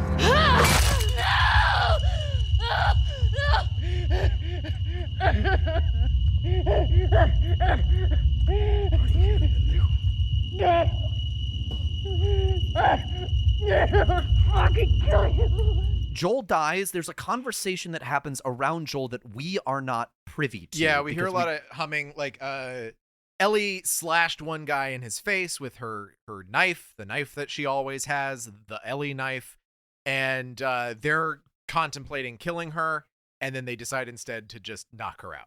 Yeah, and Dina comes and finds her at some point, and they make their way back to Jackson. So the goal of this scene, the goal of killing Joel in this very particular way, was to get you angry. And it succeeded for a lot of gamers, as evidenced by that review that I read earlier. Yeah, Yes. they want you to hate Abby. And they wanted the death to be, in Neil Druckmann's words, humiliating. Yeah. Right? He is beaten to death with a golf club. It is not a stabbing. It is very particularly a blunt force object as to like make her different than Ellie, who would uses knives, right, as their primary thing. And so my question for you both is did this make you angry enough to want to kill Abby? No. Oh no, I mean, again, I was not the biggest fan of The Last of Us anyway. I don't engage with most things in this way. So Sure. I mean, yeah, part of the problem is I don't know enough yet. I don't know enough, and I also don't really like Joel. I'm going to say that. I'm just going to say that for the record. I don't like him as a character very much. I would have to go back to the episode that we did about the original Last of Us to see what I said at that time. Yeah. But it's not as if at the end of that game I was like, damn, I really want more of this Joel guy. I don't care about him very much. Well, he finished kind of his arc, right? Yeah. You know? Yeah, like he got to save the daughter he couldn't save, before. So he's kind of did it, These right? people don't feel particularly evil. Maybe if there was more time spent torturing him, you get a sense that she hit him a bunch before she killed him, but you don't get a real sense of what she was doing to him. And I think that actually if we didn't have that time with her at the beginning, this would help, right? If we weren't playing as her at all up top. Yeah. If that remained a complete surprise at the halfway point of the game, that would be a little bit stronger. But we just haven't established enough who these people are, which is, again, something that they're trying to do on purpose. They're making it a little No Country for Old Men. You're kind of piecing it together, and you never get all the information from one character or the other. Right. I also think that just thinking about the character of Joel and who he is and why I am supposed to care about him, it's that he had a daughter who died. Yes. And then he took Ellie under his wing and they had some moments together. Yes. And then he saved Ellie's life. Yeah. That's it. He doomed the planet. He also killed Ellie's surrogate mom, which we will talk about Marlene particularly in the second part, but it is a very huge hole in this story that I don't the game doesn't know how to reckon with it, right? Because if she truly knew that he had just shot Marlene in cold blood, I don't think the story would go the way that it went. Yeah. But to answer the question about like where am I at this point? Yes. My big thing at this point is I'm like, I don't know. Let's see how this thing plays out. Yeah, I'm also on board with like the decision to kill Joel. I think is a good one, and I'm excited that it propels Ellie on her quest. Like now we know what this game is going to be. Right. We've got the story started, and it's a doozy. It's a humdinger. So we find ourselves back in Jackson. Yes. Right. All of these things have happened. Joel has been buried. We see his headstone. They're very clear.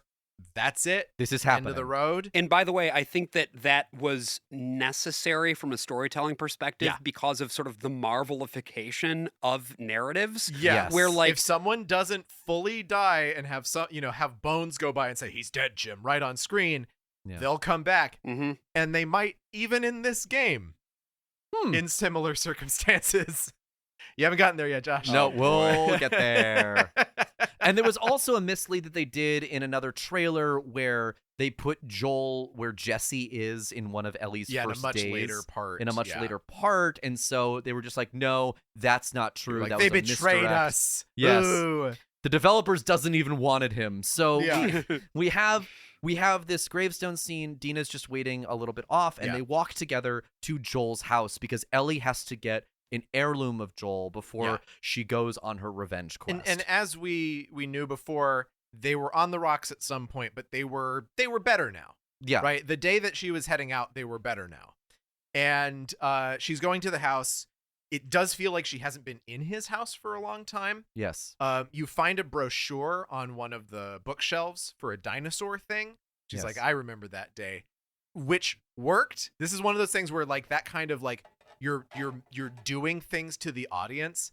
This worked because I was like, was that a part of the first game? Right. Did we walk through a dinosaur museum and I don't remember this prop? No, it's planting a flag for something that's going to pay off later on. And she goes upstairs and she looks at Joel's coats in the closet. Yeah.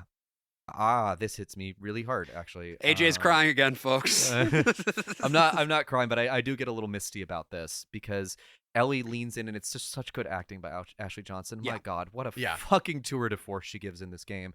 Despite my many objections to like certain character decisions and the way they decide to tell Ellie's story, she is nothing but impeccable in this game. And she leans in and she smells Joel's coat, and it's just this very real, very truthful moment in a game that can sometimes feel like it places plot over characters. This is like such a beautiful character moment. And a moment where it's not having to spell the whole beat out. Yes. You can take whatever you want away from this and just kind of soak in the moment and see the feeling just from the performance. It's great. Another such moment is when you can pick up a picture of Joel with his daughter. Yeah. And that gives you this sense of like, we are now, right? The first game, we saw the world before zombies came. Yeah. And the world after. And then there was this hope of creating that world again through Ellie. Yeah. Now we are firmly in a world where these people who remember the world before are going away. Yeah. An entire family is just gone now. Yeah. And she doesn't say anything when she picks it up. Like, Ellie is really silent during this whole thing. So it lets you actually interpret what's going on in her head. It's not like she smells the coat and is like, revenge time. Yeah. Which is also, they don't always make that strong of a choice. Especially with Abby. She's commenting on shit all the fucking time. And that's just a Naughty Dog staple, right? Like everyone in this universe just talks to themselves, and that's a kind of a thing with video games. I'm sure they can figure out a way to do it. Ellie makes her way over to Joel's bed.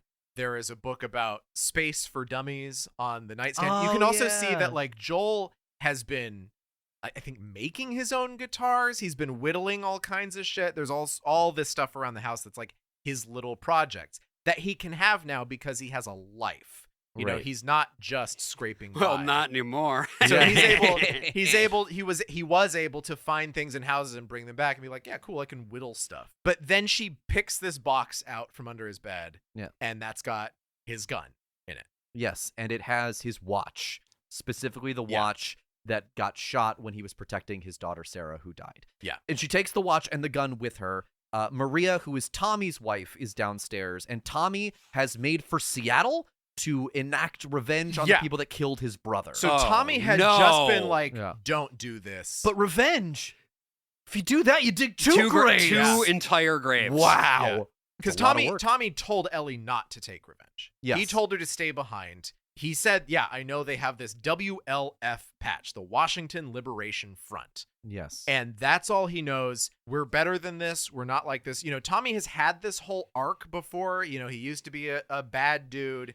And then he settled down and became a Jacksonite. Tommy has, I think, some of the biggest, most interesting character beats in the game, and he's always just a side character. Yeah, and he's always just off screen. But he decided, like, no, I'm just trying to keep her safe. I'm going to run off to Seattle, and I'm going to do the job myself. Right. And then Ellie's like, I'm going and you can't stop me. And Maria's like, okay. Well, and then Maria's also, like, I wasn't going to stop you. Yeah. And then Dina's like, I'm 100% coming with you. Despite being the moral compass of this game, Dina's like, yeah, sure, you should do this. Yeah. This sounds like a great idea. And it leans into this idea of revenge versus justice, which we'll talk about a little bit in the second half. There's something very focused about what Abby and her friends did to Joel by only killing Joel and nobody else. Right. And so it's like, they were on a righteous mission, and now Ellie's going to begin her righteous mission. And when we come back from our break, we will send her off to Seattle to begin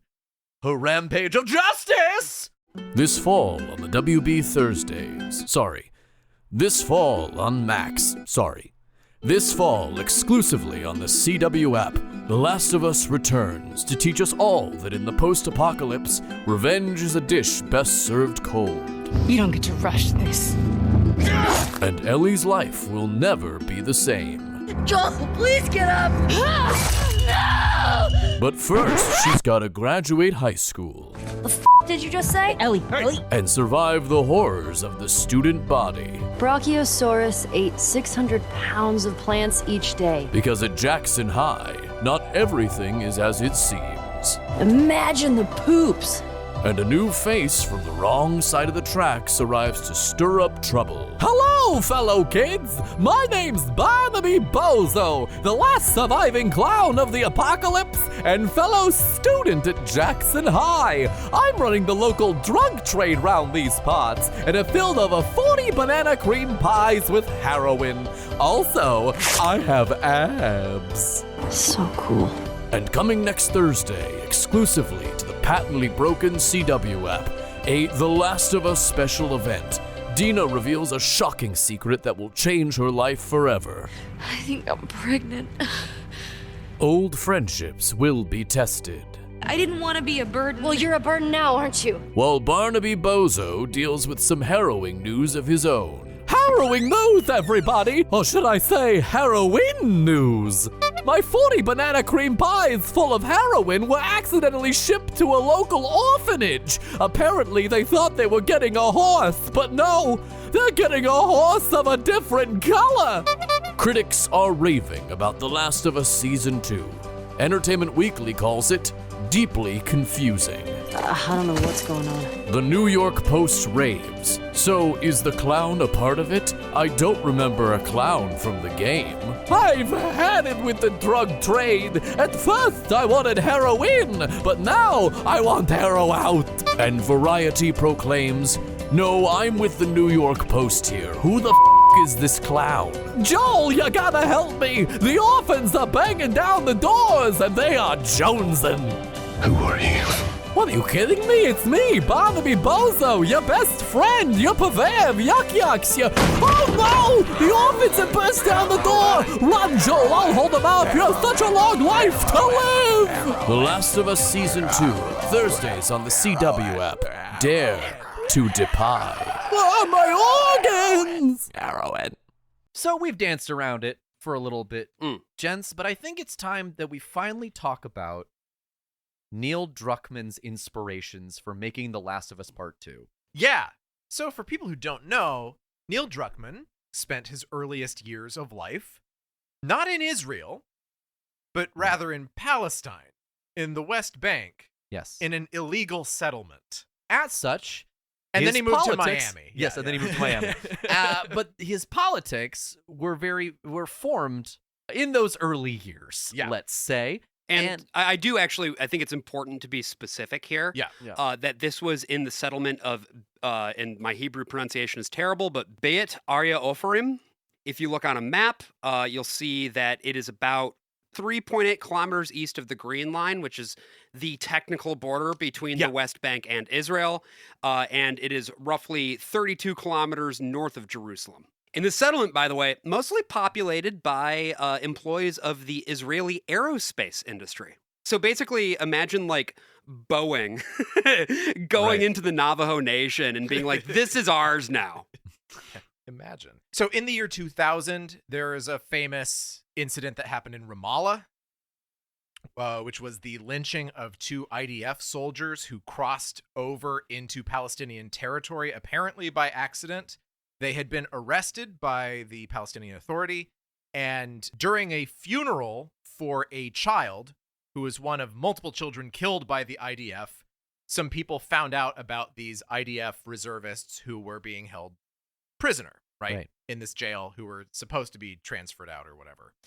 And so they went up and they killed those 2 guys. There's a very famous image of Aziz Salha standing out with his hands out the window, and they're both covered in blood, and the crowd is cheering. And very famously, one of the IDF soldiers has his head bashed in.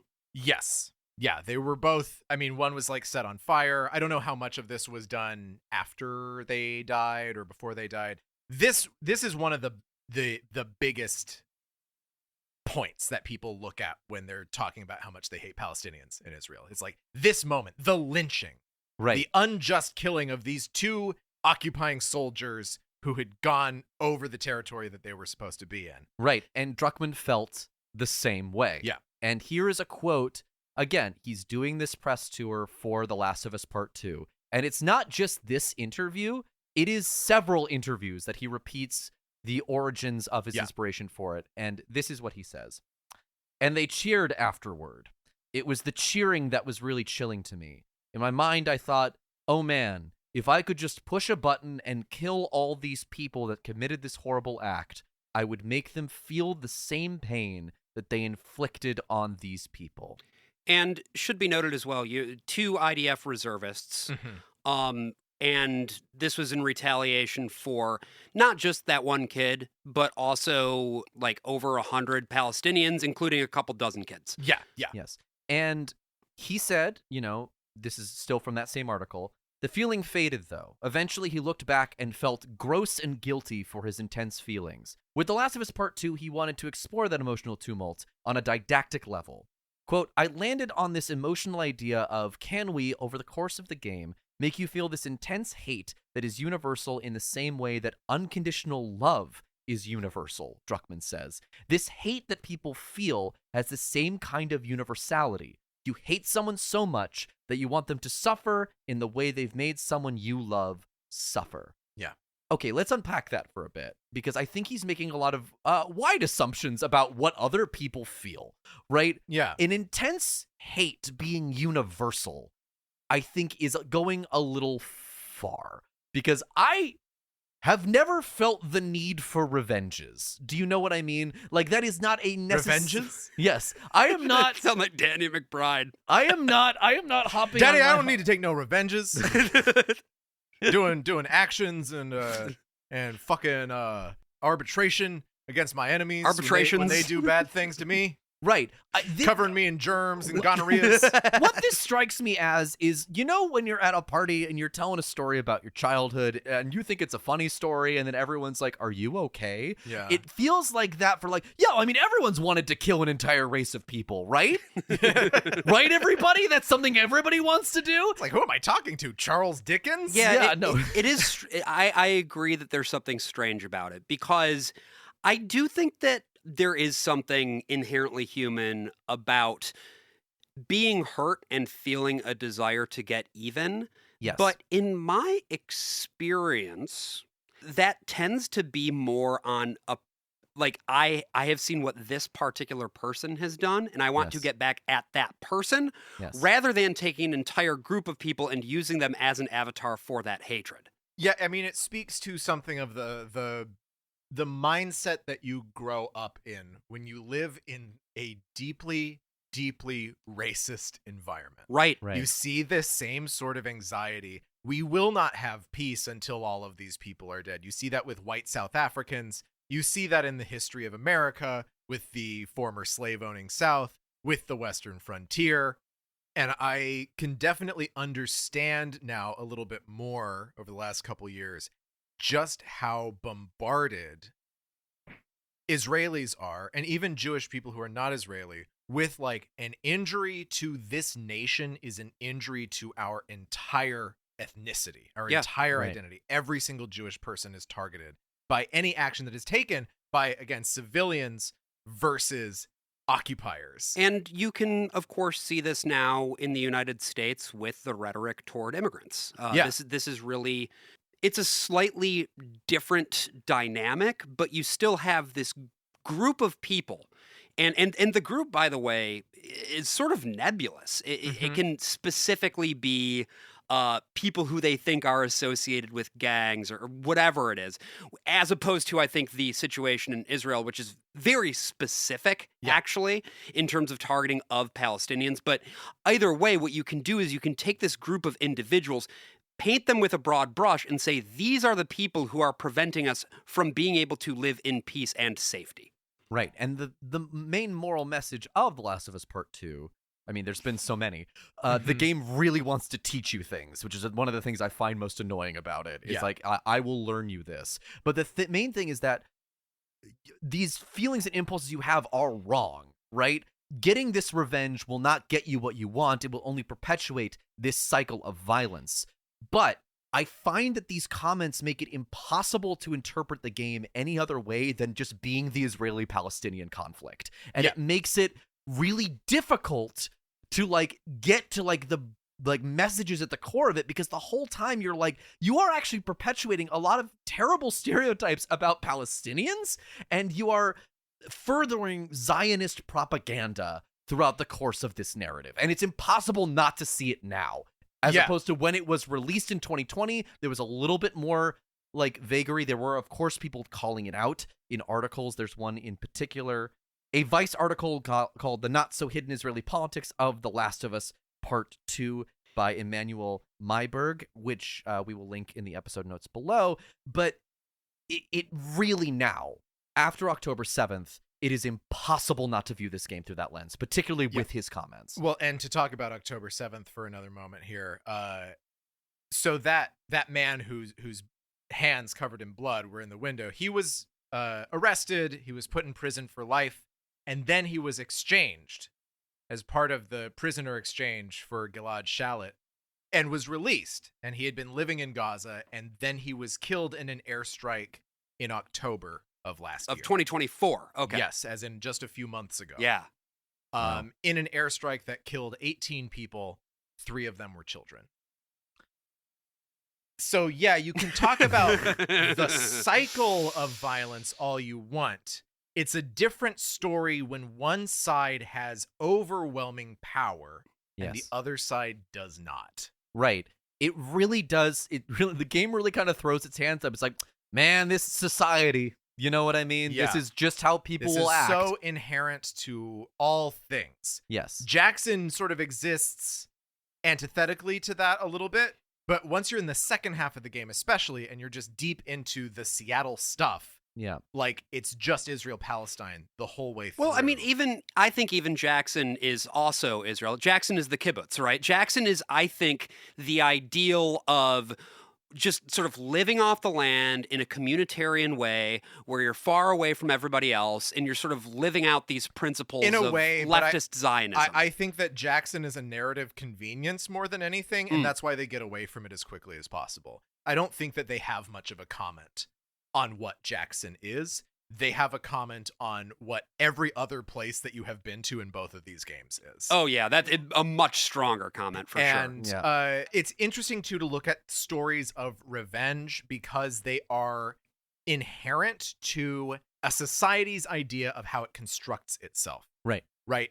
We can look at various revenge stories throughout the Bible, for instance. But the first time we see it in a dramatic work with actors is in a trilogy of tragedies by Aeschylus, the Oresteia. Yes, which rocks, by the way. Yeah. Go read the Oresteia. In It which rules. King Agamemnon, he went off to fight in the Trojan War and was like, I need an advantage, and I get like a second D6 to roll if I kill my daughter. Right. So he sacrifices Iphigenia, goes off, wins the war, comes back. His wife is like, you killed my daughter. I'm going to chop you into little pieces. Yep. So she does. And then Orestes, their son, comes back and he's like, well, you chopped up my dad. I'm going to kill you, Mom. Right. So sorry, Clytemnestra, you go to hell. And then Clytemnestra's ghost is like, so there are angels that live down here under the earth with all the dead people, and their whole job is to get revenge. So I'm going to wake them up.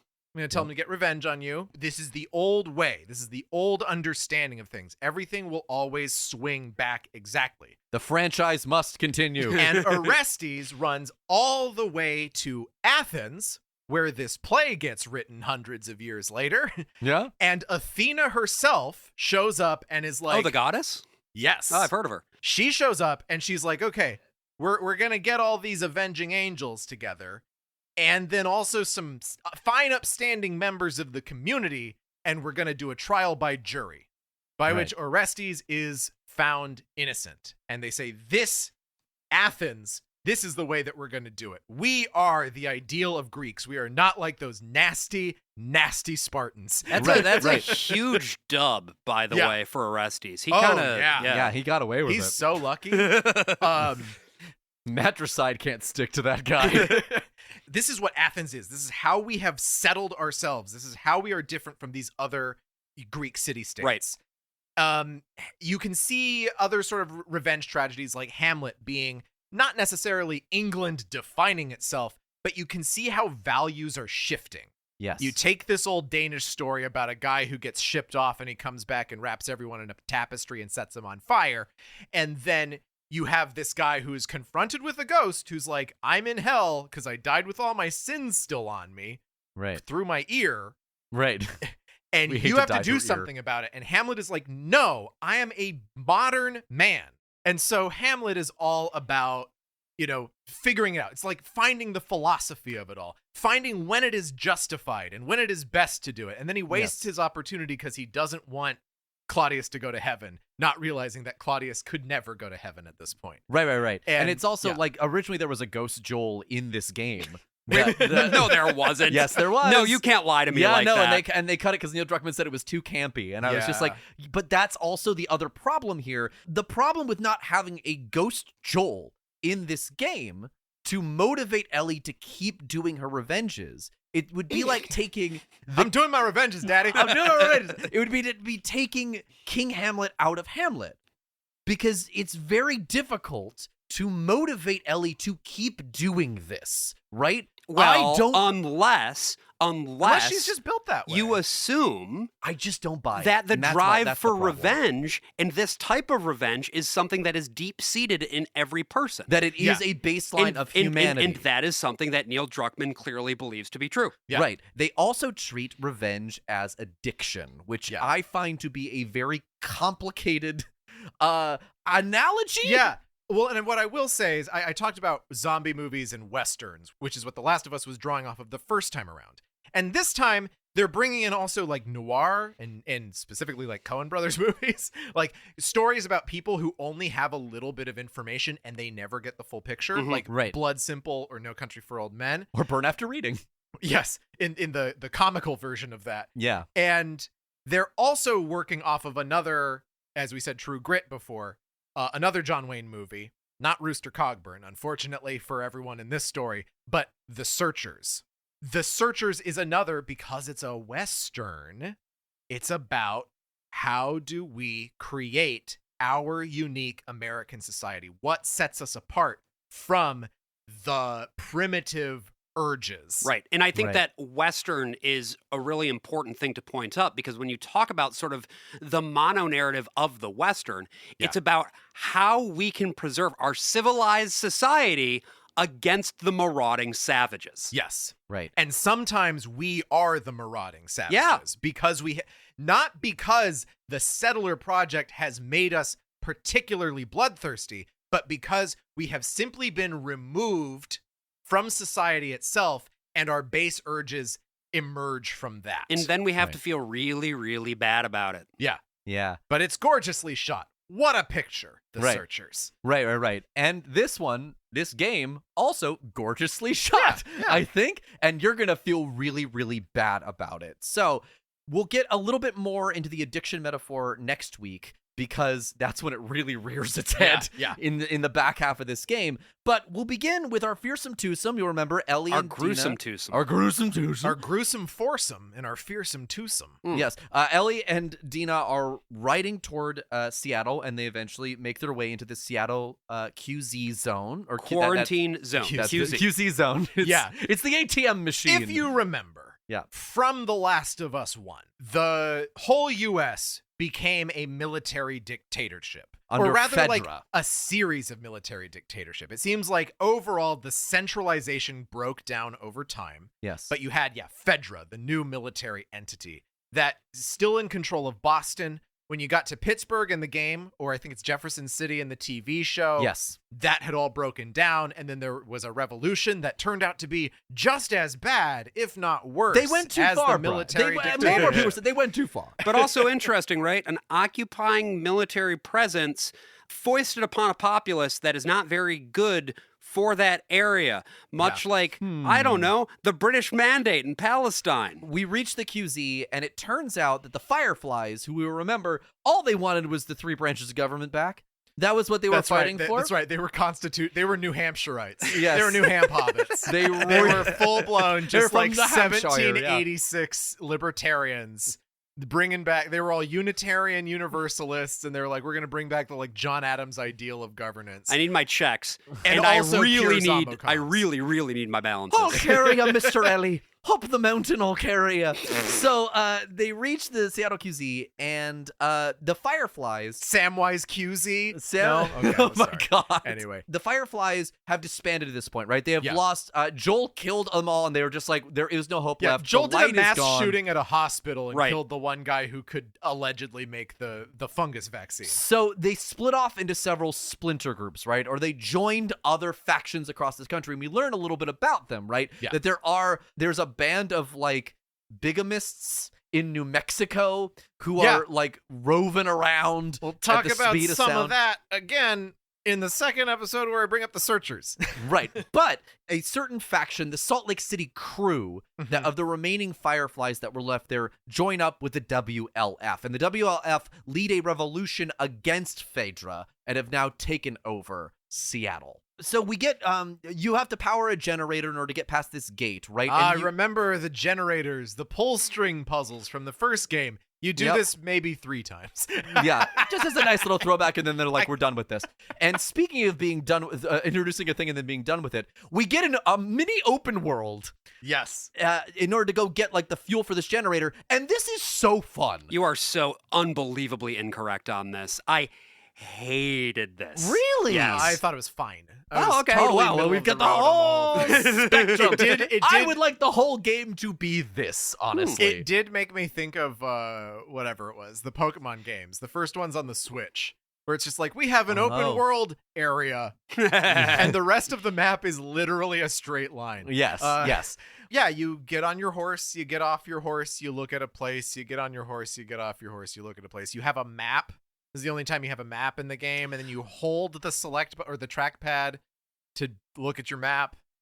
It definitely seems to got the tactile. It's fine. thing It definitely seems to speak to a development process where they were sort of planning on it being one thing, and then it ended up being something else entirely. In which case, you can just cut stuff and not have people work a whole lot on this one idea. That is mostly fine. I will say, I did appreciate, I recently went on Anime Sickos to talk about video game mechanics, and one of the video game mechanics that we talked about is you get a map, but it sucks. Yeah. And you do get the map that sucks. And it did that did make me happy. And that it, like, you discover information, it's like, well, I should go check that out. It leads to another thing. Yeah. Like, I had a lot of fun in that exploration process, and you get like little character moments. You get a little cutscene where Ellie sings "Take on Me," and it's like a very wonderful thing. Where because it's always the '80s, folks. It's always we the never 80s. Fucking leave the '80s. Yeah, so we gotta play "Take on Me." The peak.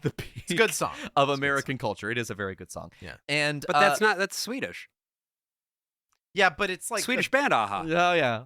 you know, there's just like a lot of like really fun shit to find like in this map. And you find a bank heist that happens on Outbreak Day, and I'm like, I wish I would know more about that. I mean, that seems it's really a little fun. bit of just like a busy box for me, honestly.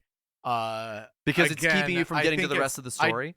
It's just like, it's not keeping me. You can pretty much just go straight to where you need to go, but it's just like, okay, I'll just walk around and touch all the stuff. Yeah, I mean, my issue, of course, being the immersive sim guy, is it just wasn't interactive enough. Yeah. One part of it is you go to a synagogue. Yes.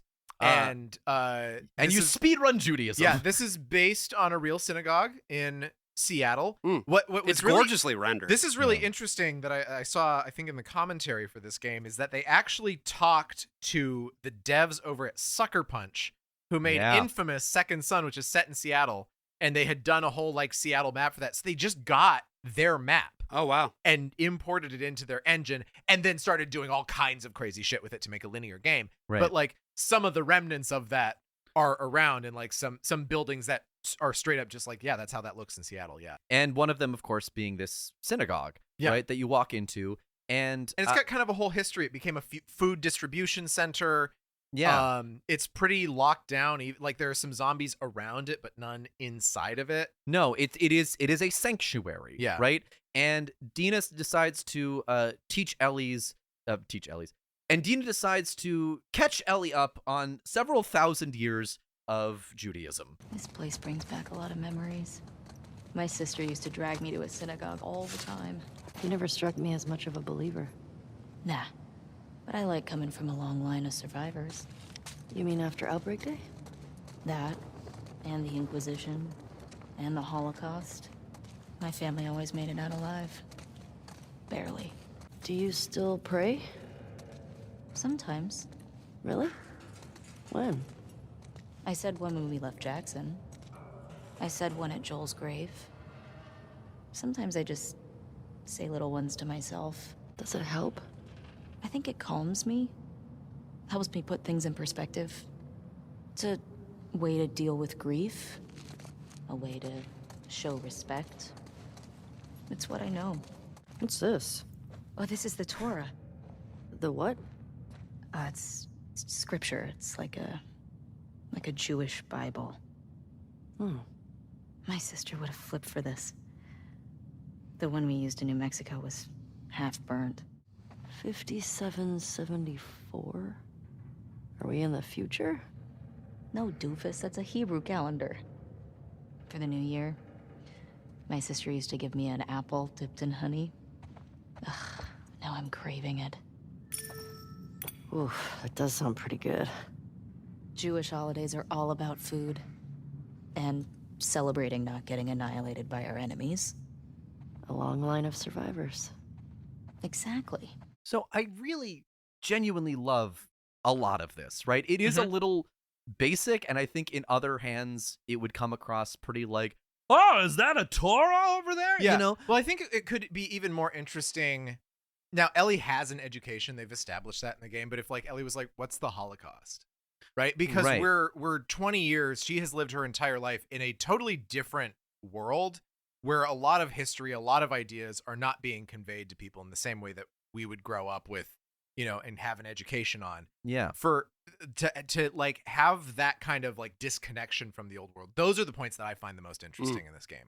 Yes, and it is, but again, it makes my mind break a little bit. It's like, so Ellie knows what the Holocaust is, but she doesn't know what a Torah is, right? Yeah, that's the stuff where I'm just starting, like, it kind of grates against my mind a little bit. But it's also, this is so specific, and this like really brings out a lot of Dina's character in a way that so many other characters in this game are just two-dimensional. Yeah, now we know she's a three-dimensional person because she's from New Mexico. Yes. Which is automatically gives you that 3D. That's a necessary condition to being a three-dimensional character. Yeah, fully rendered in 3D. But yeah, again, and I think a lot of the stuff she talks about is very beautiful, like this idea of like coming from a long line of survivors, and of course, you know, this is just another thing that, you know, Judaism has survived, right? This huge, massive outbreak, and I think it is outrageously cool. It's just a shame that this kind of care was not given to the rest of the characters, and specifically to the Seraphites, who we will meet in a bit. So as we're discovering more about Seattle, it's very clear that Fedra is totally gone here. Yes. At some point, in response to zombification and possibly in response to this WLF uprising, yes, the military bombed the shit out of Seattle. That's Yeah. why you have all these roads blown open and everything like that. and all the flooding that's happened. It has been carpet bombed. Not much comment is made on that any further, but that is an interesting, different levels of force meeting each other, and one clearly being far, far worse than the other. Yes, but the way that Ellie describes that conflict, right, is with this quote. These guys were just assholes killed by other assholes. Yeah. Which is Neil Druckmann's entire worldview. That's his whole deal. In one fucking line. Seattle does have a lot of assholes in it. Yeah, they're all Mariners fans. Oh my God. But it also has great people. It's got the high-fiving white guys. It's got Speedwalker. He saved the Kingdom from getting destroyed by a bomb.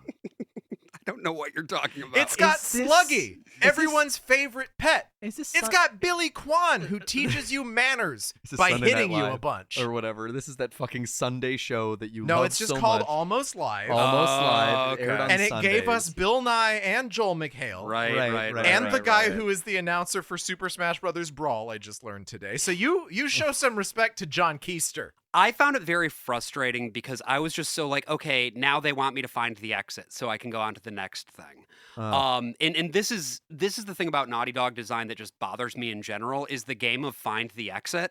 Oh, sure. Not a fun game as far as I'm No, concerned. I think it's better here than in the other ones. Yes. And yes. especially Uncharted 4. Right, but it also like lets up on the gas a bit and lets the characters breathe and lets you like have the room to explore and is not ramming its morals down your throat in the way that it does for pretty much the rest of this fucking runtime. I guess, but it's not ramming anything down your throat. And like And this is a that's game fine. that I kind of like no, that. it kind of needs to, honestly. This is supposed to be heavy shit. Right? This doesn't actually give you variety. This doesn't open up the world in a real sense, other than giving you an open area to walk around in. Right. It doesn't create a new setting for you in any fashion. It's just another area you walk around in and you fight a couple zombies and you do some very rudimentary puzzles. I agree. In a way that just kind of feels like a continuation of the previous game without adding anything. Right, but I feel in control, and I think that's sort of the game. It's like in a game that is so But much you're about... in control of an area that has no progress. So you're not really you do. anywhere. You check off buildings as you Yeah, get to that's go in not whatever anything at all, order you though. want. That doesn't give you anything. That's It- just you see a music store, you see a bank. Right, but it gives you like more character time, like that you spend with these people and actually get like depth there. I guess if I felt like that character time was developing things in an interesting way, I would agree, but I don't find it compelling. I wouldn't care about Ellie and Dina's story at all if not for this section. Without having the time of them just having a little adventure that's just theirs off to the side. And it's very difficult going forward to root for Ellie or to be on Ellie's side at all. And I think this part is incredibly necessary to that end. But eventually you leave, right? You get out of there. You make your way to a hotel where you find that Tommy has been torturing people in order to get information to find where Abby is located. And that's 2 of the 7 gang that you meet in 1 of the 7. There's 2 people, one who wasn't there in Jackson. Oh, well, okay. So Tommy, this is where things get fucked up. So Tommy played the torture game that Joel did with the cannibals in the first game. Yes. And you come across the aftermath of that. You have 2 dead guys, one of whom was one of the guys who went to kill Joel at Jackson, and the other of whom is incidental.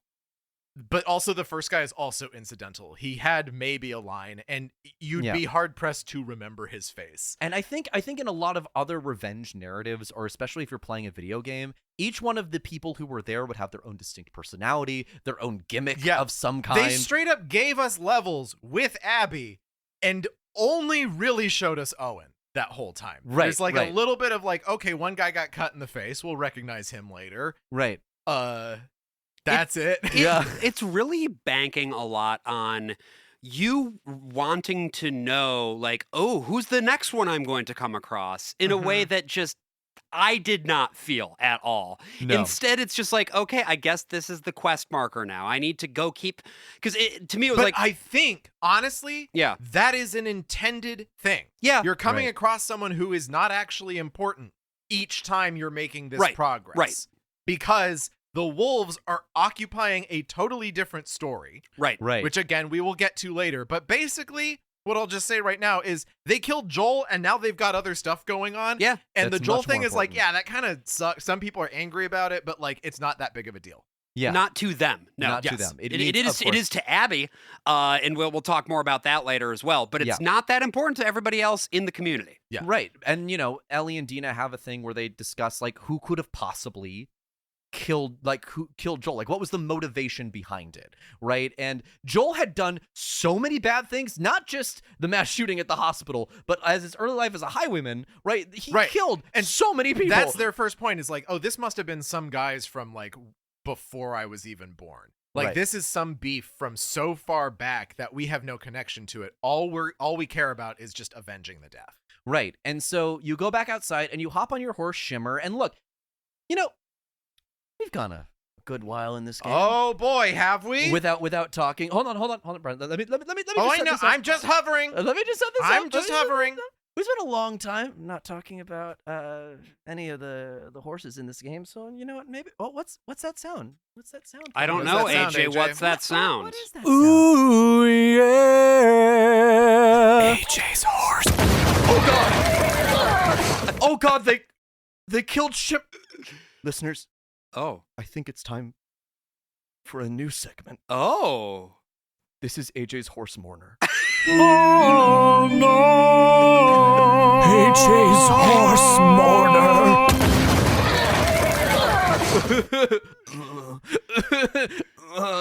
Fellow horse lovers, Was that supposed to be crying? we are gathered here today to celebrate the life and untimely death of Shimmer, Ah, rip. the goodest horse ever to be exploded by landmines since most of the cast of War Horse. Shimmer was a magnificent mare.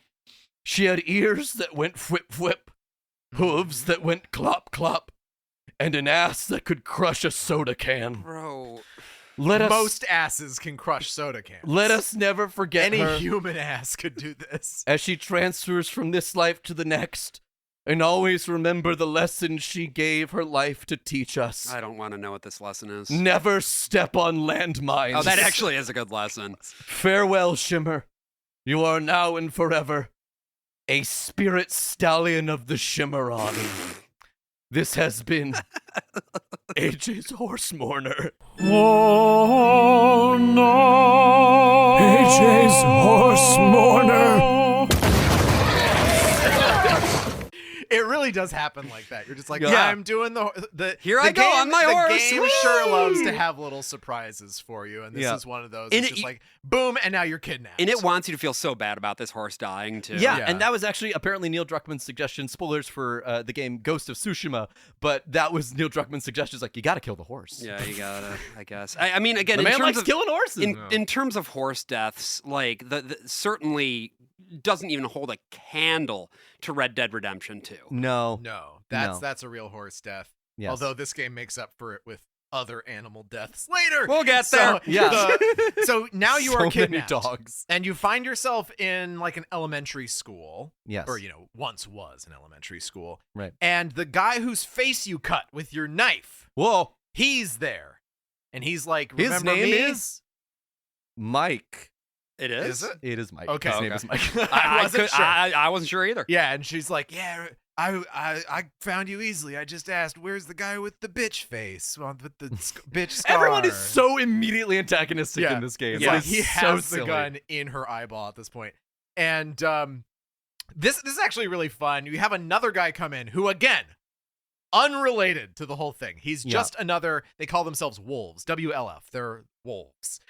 Yes, so these I'm sorry, WLF. The other wolf comes in and he's like, I don't know what the fuck your deal is with her, we're just supposed to kill all trespassers. So obviously, right? Right. Obviously, kill all trespassers. That must be in response to Tommy's killing spree, right?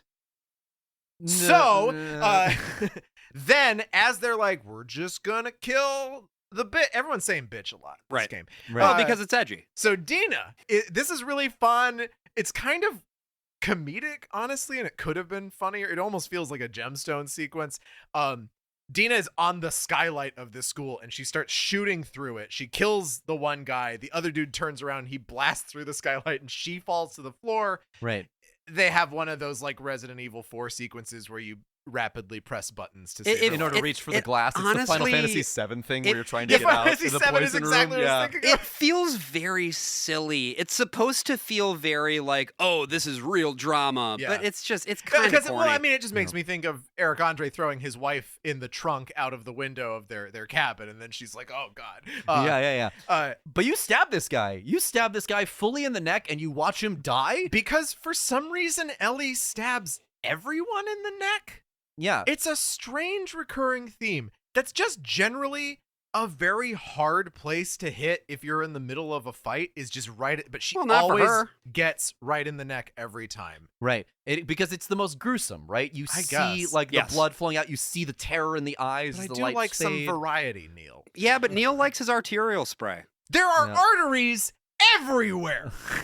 Prove You it. have a fucking big one in it. your leg. You can get spray from your leg. Yeah, that honestly, but I mean, again, do you want to make those poor animators crunch more just so you can stab a guy in the leg? You know what I mean? Prioritize. Yeah. Give me more stabs. They're cutscene stabs anyway. They're tailored. But yeah, the big thing that we learn from all of this is that not only is there the WLF around, there's also like a cult that's around. There's this group that are called the Seraphites, and you learn very quickly that they are referred to as scars.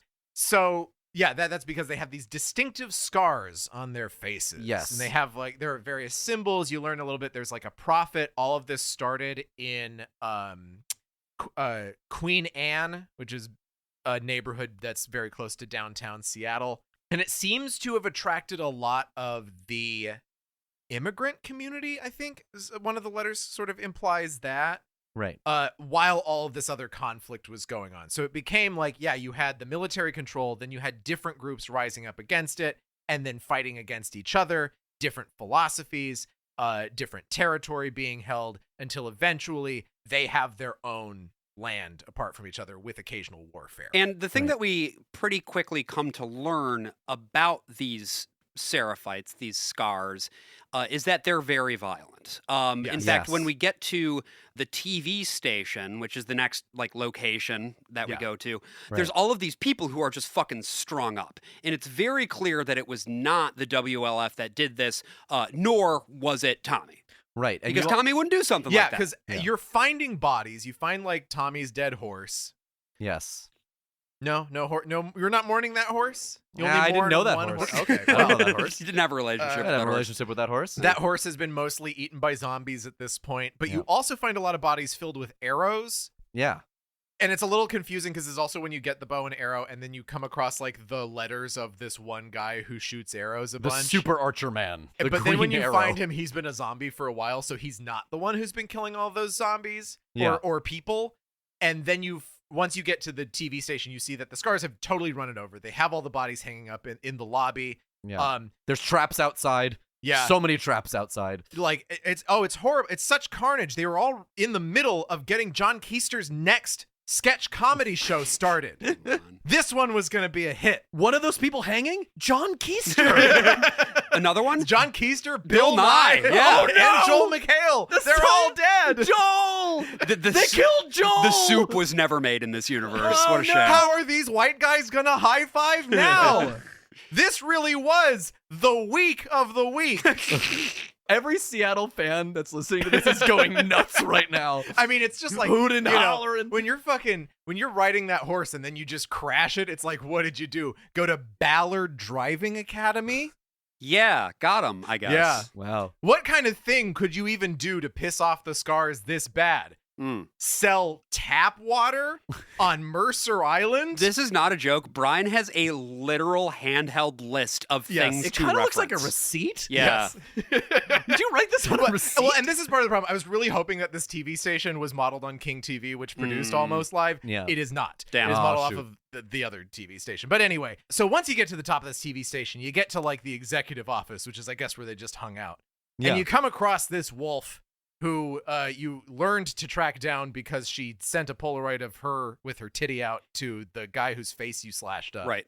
Right. And she's dead on the floor looking like Saint Sebastian. Now, when you find her body, you find more Polaroids that conveniently are of every single other person that went to Jackson. Right. Also, Right. this person, straight up playing this game the second time, had to Google and make sure that she actually was in Jackson. Because I don't recognize her. I don't know if she said anything. Leah is her name. Yes. Leah's Leah. the one who gets her titty out on the Polaroid? Yeah, but Okay. it's covered Yes. in a blood streak. So, you know, it's You just can't like, see it. So you have all these Polaroids and they all have the names of everyone in the crew. So now you have your hit list. Now, the year is what, 2036? The world has ended like a quarter of a century ago. Mhm. Yes. And these are Polaroids. Right. Yep. Polaroid pictures. Oh, Yeah. right. I see where you're going now. Yeah. Josh, I just took a picture of you on our break using a camera that probably had year-old Polaroid film in it. Okay, was that shit already expired? I want you to tell me what this picture looks like. Okay, yeah. So, well, it really doesn't look like much of anything. It is nothing. I do see a little bit of my hand here. It's and very blue. It's very blue, a little bit exposed, and the rest of it wasn't even able to develop at all. Yeah, it's just brown. The paste did not spread over the whole picture. This is what happens with Polaroids when they expire.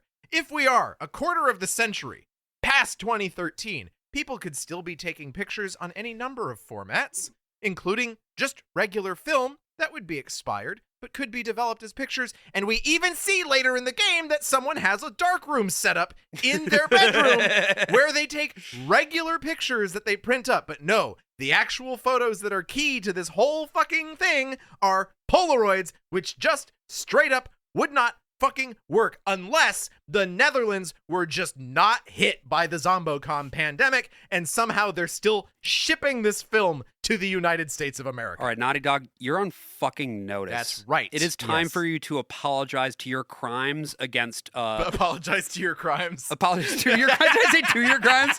Apologize for your crimes against the photography community. Yes. Yes. And against historical accuracy, frankly. Yeah. Yeah. Okay. Those pictures are pristine. Brian, have you considered that maybe Neil Druckmann really loves the Life is Strange games? Yes, I have, because you told me this.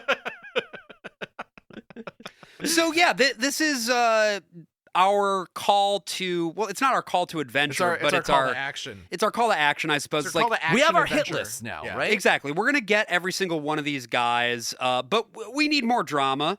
And some of that drama comes in the form of, well, we get to an abandoned movie theater, and it turns out that Dina is pregnant. Yeah. Yeah, we have Dina has joined the ranks of the pregnant. Yes, and this is Ellie's response to that news. Ellie.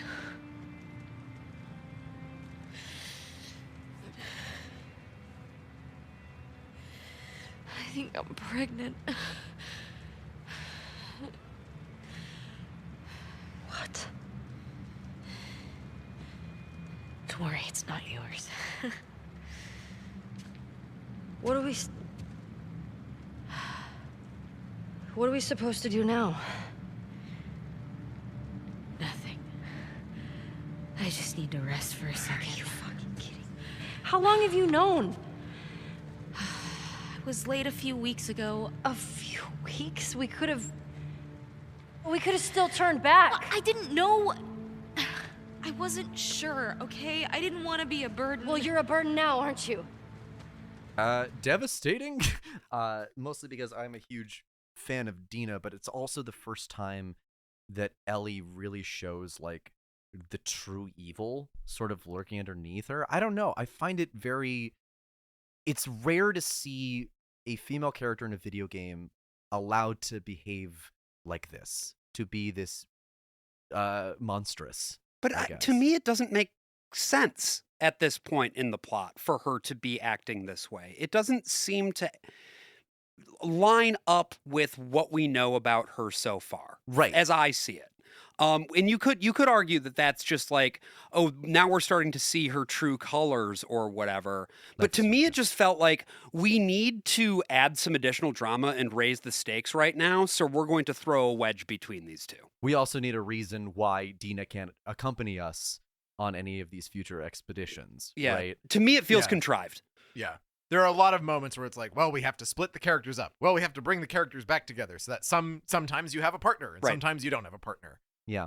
And I think that it's also, Josh, to your point, it is in service of the larger plot over the character of Ellie that we got to know over the first game, right? There's a lot that seems to have changed in her in the last 4 years that we are just not privy to, and we will become more privy to it over the course of these flashbacks. But I don't know if those flashbacks do enough to justify the monster that Ellie becomes in this game. I don't ever fully buy that she's making these decisions because she wants to. It seems that it's because the writers need her to. And Yes. I think that one of the ways that this could have helped is that, unfortunately, we have been introduced to the idea that Ellie was on the rocks with Joel, but then wasn't when he died.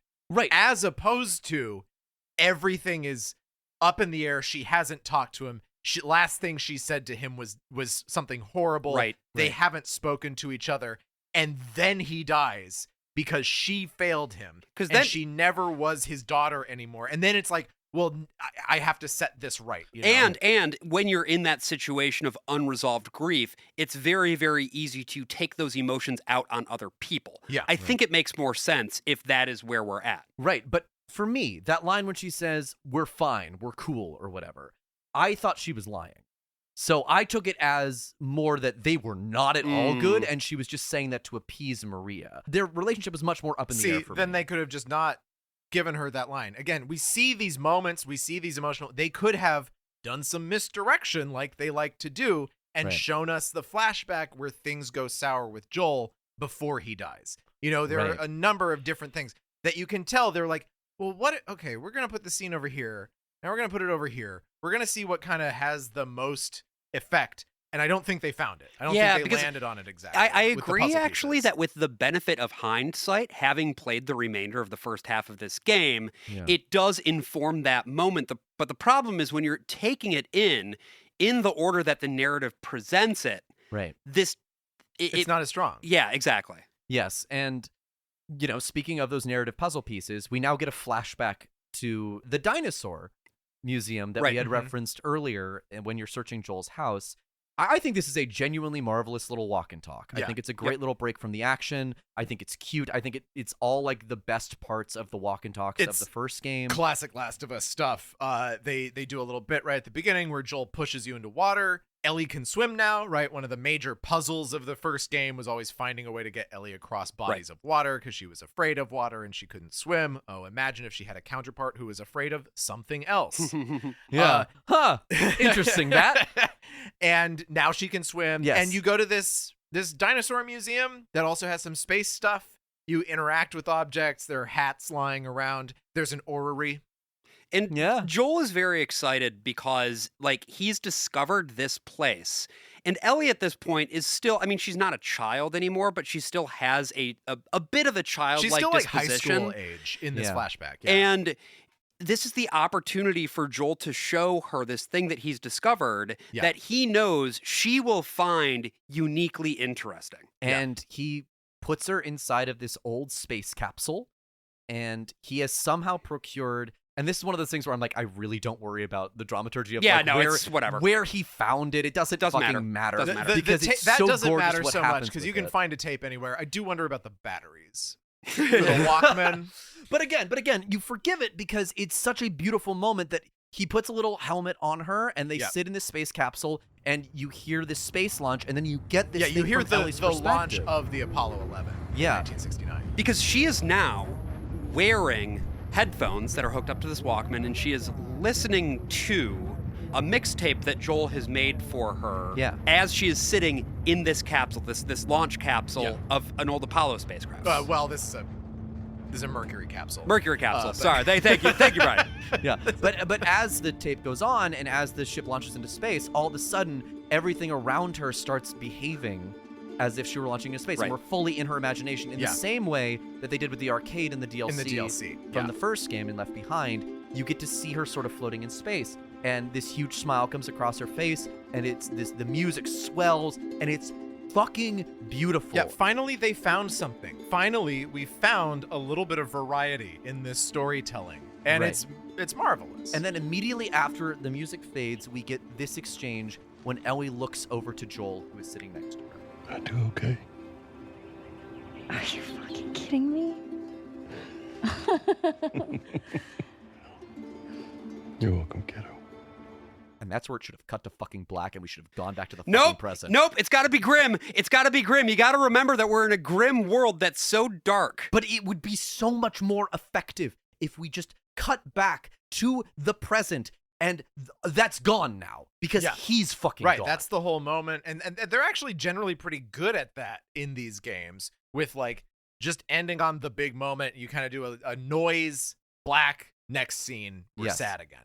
And here, there's this whole other section where you're walking around another part of the museum, and you come across a bunch of graffiti left behind by a firefly. Yes. And I guess, again, they just didn't need to put this in there, but I guess they felt they needed that. Ellie needed something to spur on this discovery of the truth, because she finds out from this firefly that the fireflies have disbanded, and now this guy, just like everyone else whose letters you read, has shot himself next to a wall because near a wall. You gotta be near a wall. All of the horrifying things that he did and witnessed as a firefly and elsewhere in the apocalypse world. Also, you hear a noise while you're down there. There's noise happening, and now as flashback Ellie, you're picking up supplies again. They've got rags and bottles and whatever lying around, and you go through the typical, like, narrow crack in the wall, and you get attacked by a boar in a cutscene, and then it's over. Right. Yeah, in a way that, Brian, in the first game, you wish that had happened at the dam, right? That there were all these chest-high walls, and then there was no battle. And then nothing. There. Yeah. And so, they gave you what you wanted. Me. This was a fun moment, but looking back, I'm like, why is there a pig? Why did they put a pig in here? Well, that was originally, there was going to be a boss battle with the pig that they cut. That's another boss level. From a different section of the game. That is actually true. No! You can play that level. Yeah. That's not true. Yeah, you can play that true. level. It's in the re-release. It is in the re-release. You can go fight. You can go, like, not fight. You can fight the pig, basically. It's almost a complete level. But we're not joking. We're not joking, Josh. So there but is, it just felt like, No, she can't have a happy moment without the lie present, right? You need to be reminded that there is a lie and that it would lead you to the next thing. But it's so much stronger if you go from the lie to just the reality of the present. Right. Because we already know that the lie is there. Yeah. This is one where it's like the writing does not trust the audience in this moment. Never. And also, this is another really frustrating thing about this game is it's always telling you how you need to feel. Yes. And you can't have yourself organically feel the tension between sort of the warmth of that moment and then it kind of gradually wearing off as you realize where we are. Mm-hmm. No, it needs to give you that moment of like finding the dead body and being like, there was only one, and then she got away, and now we're all doomed. Doomed, I say. Well, doomed. And then because you get attacked by a pig, it's such a weird, like, what the fuck moment. It's just a cutscene. You walk into this big room that looks like it's going to be a playable room, and then it's not. Yeah. Like, it could have been funny. They could have done that side of things. They could have given it another tone or something, but it's just like attacked by pig. Back to the main The closest game. to humor you'll ever get in this game is like a very wan chuckle, and that's about it. Yeah. And here's the other thing, and the thing that kind of irks me the most. I said in our first episode on The Last of Us that Ellie was one of my favorite video game characters. And it seems like so often in this game, she's not able to be herself. Like, why is Ellie using this flashback, right? She is remembering a good time with Joel. Why are the writers using this flashback? To show you that every good time was laced with something bitter, right? This is no longer Ellie's story. This is the story of the writers who want you to understand that revenge is bad. Right. Do you fucking get it? Anyway, we go to fucking Hillcrest. Ellie's trying to find Tommy's whereabouts, and surprise, Jesse's here. Jesse has followed them all the way from Jackson, and you have this scene where you drive in a car and fight a bunch of zombies along the way and do a little like set piece, right? And that's kind of it for Hillcrest, and you come back to the theater, right? Yeah. And you get another flashback almost instantly because Ellie brings Jesse back, and Jesse and Dean are almost like together, and Ellie is feeling more and more isolated. So we get this flashback to 2 years prior to the events of the game. Ellie and Joel go and try to get some guitar strings from a town in Colorado. You get to see the old chalet from later on. Yeah, well, this was weird. Just wanted to note things that took me out was like I didn't understand the positioning of this chairlift. Oh, sure, yeah. Because like it seems to be at the top of a hill, but then they go down the hill, and it's like it's way too steep to ever be something that you could possibly ski down. Yeah, right. Well, you're not going to the mansion. You're going to the ski lodge. Oh, I'm so sorry. That is right. Yeah. But it does kind of feel like it's all the same place, and I even wrote that in my initial notes and caught it on the replay. But yeah, you're back at the ski lodge that Joel and Tommy get placed up at. It teaches you how to snipe. It also is the thing that teaches you that the zombies are migratory. Yeah, this is to be clear, this is in Wyoming. This is not in Colorado. Because they're going to the guitar shop and it says Jackson Musical Instruments right on it. Yes. They're both rectangles. Yeah. I am rectangular. That's true. I feel no hole. Yeah. Like the band's back together, right? Yeah. This is like you are playing as Joel and Ellie again. And right? you go to yet another hotel, which isn't the first in this game, nor is it the last in this game. Nope. It Nor is not the last of us, hotels, I guess. You find out a little bit about like two Jacksonites who leave Jackson because they're like, well, we live comfortable lives, but we want to save the world. And then they die because it's the last of us.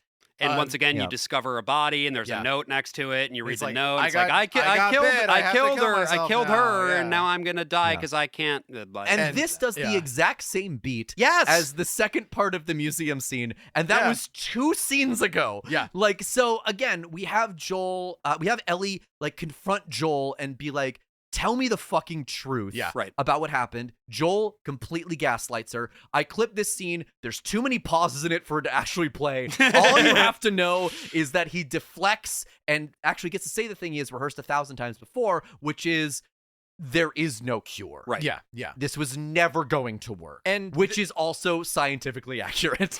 And this scene also gives you a fight with a bloater. Before you met a different zombie... The Shamblers. Mutation called the Shamblers, which I like. Yeah. They're stronger zombies, but they throw grenades at you. They don't kill you in one thing. They have different ways of hurting you. They're interesting. And I was like, cool. I hope that we don't have bloaters in this game. And then they give you the most bullshit bloater fight. Yeah. Where Joel is there and does nothing. Yeah, what the fuck, Joel? And the bloater just runs at you every second of the fight. Right. And one-shots you. And it's just irritating. Yes. It's like this is the first of the encounters that just didn't feel fun in this game.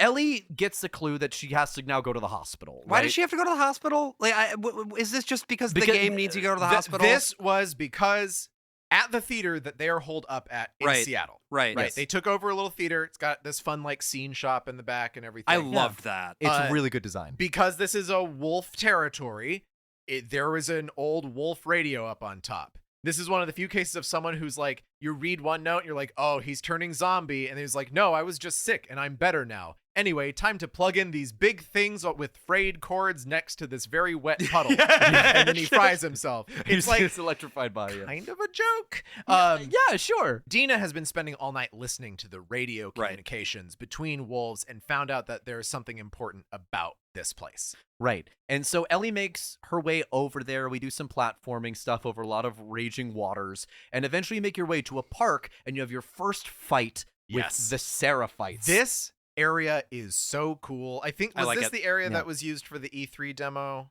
No, that's a little later. That's a little later. Okay. That's the parking but like garage. The first, so whenever you run into wolves, right? Your first human encounters are with wolves.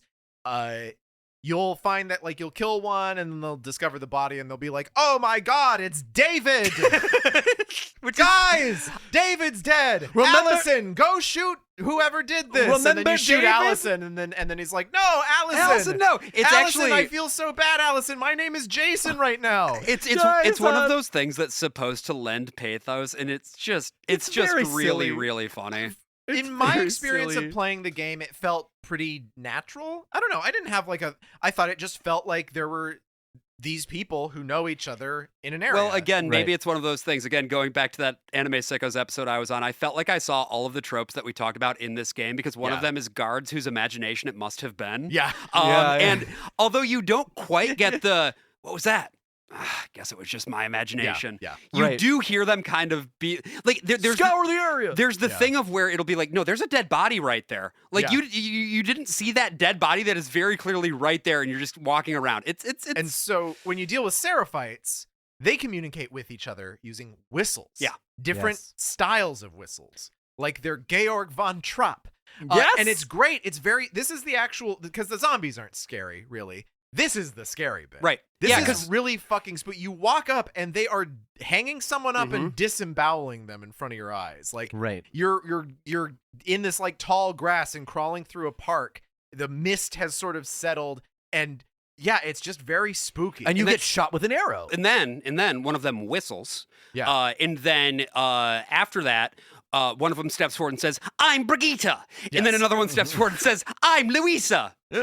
Yeah, they also have names. Sometimes they do talk, and They do, it does kind of lose some of its effectiveness. I Agreed. like the Yeah. idea of the scars as being, because sometimes they're yelling at you, but I do like the idea of them being so disciplined that they don't just yell Right. at everyone that they're killing. They communicate purely in whistles on the battlefield because that is of strategic advantage. to Right. them. So long, farewell, a Seraphite goodbye.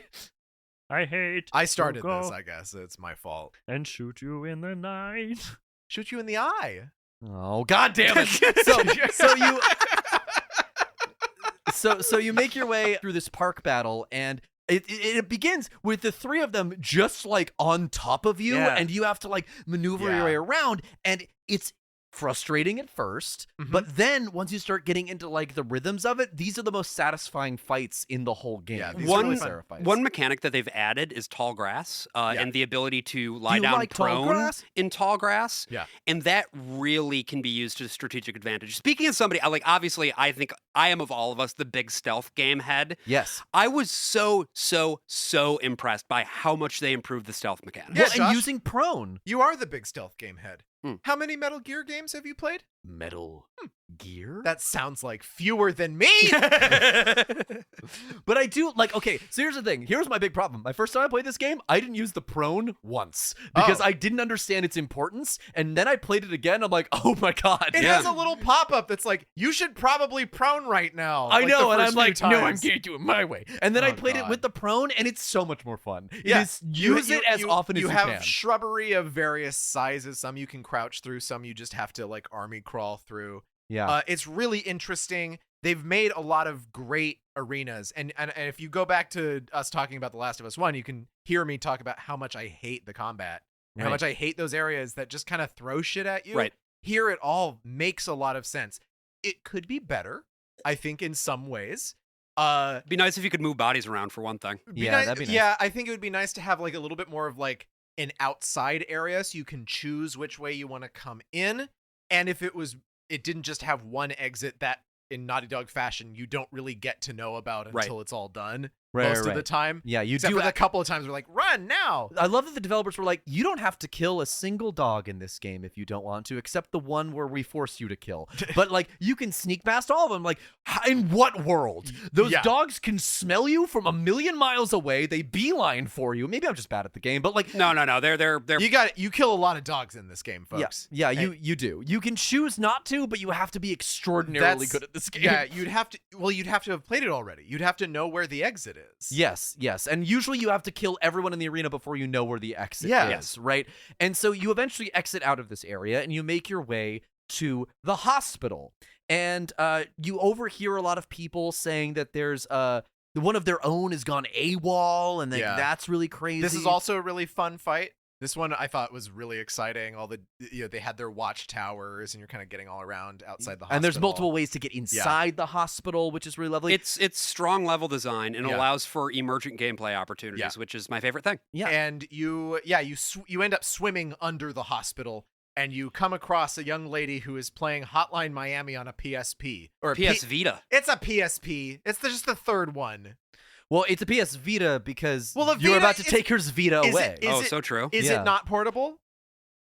Is it not a portable PlayStation? Yeah, but it has. Hath not a PS Vita games? It has Hotline Miami, apparently. It does. Yeah. It's So, yeah. just it's just You playing have that this song over and over conversation again. with this woman, and then it ends with you stabbing her in the neck. Yes. Again. And what's that woman's name, Brian? She does not have one. She very pointedly is the only character in the game who doesn't have a name. It's girl playing PS It doesn't Vita. make any fucking sense. I don't understand. In a game that's all about everybody's got a story, it's like, except it also her, I shows guess. you, because one of the mechanics in this game, too, is like characters will beg for their lives. Yes. If they're the last guy standing and you hit and you're doing a hit and death, Yeah. you'll hit them once and they'll be like, oh, no, please don't do it. I got a family.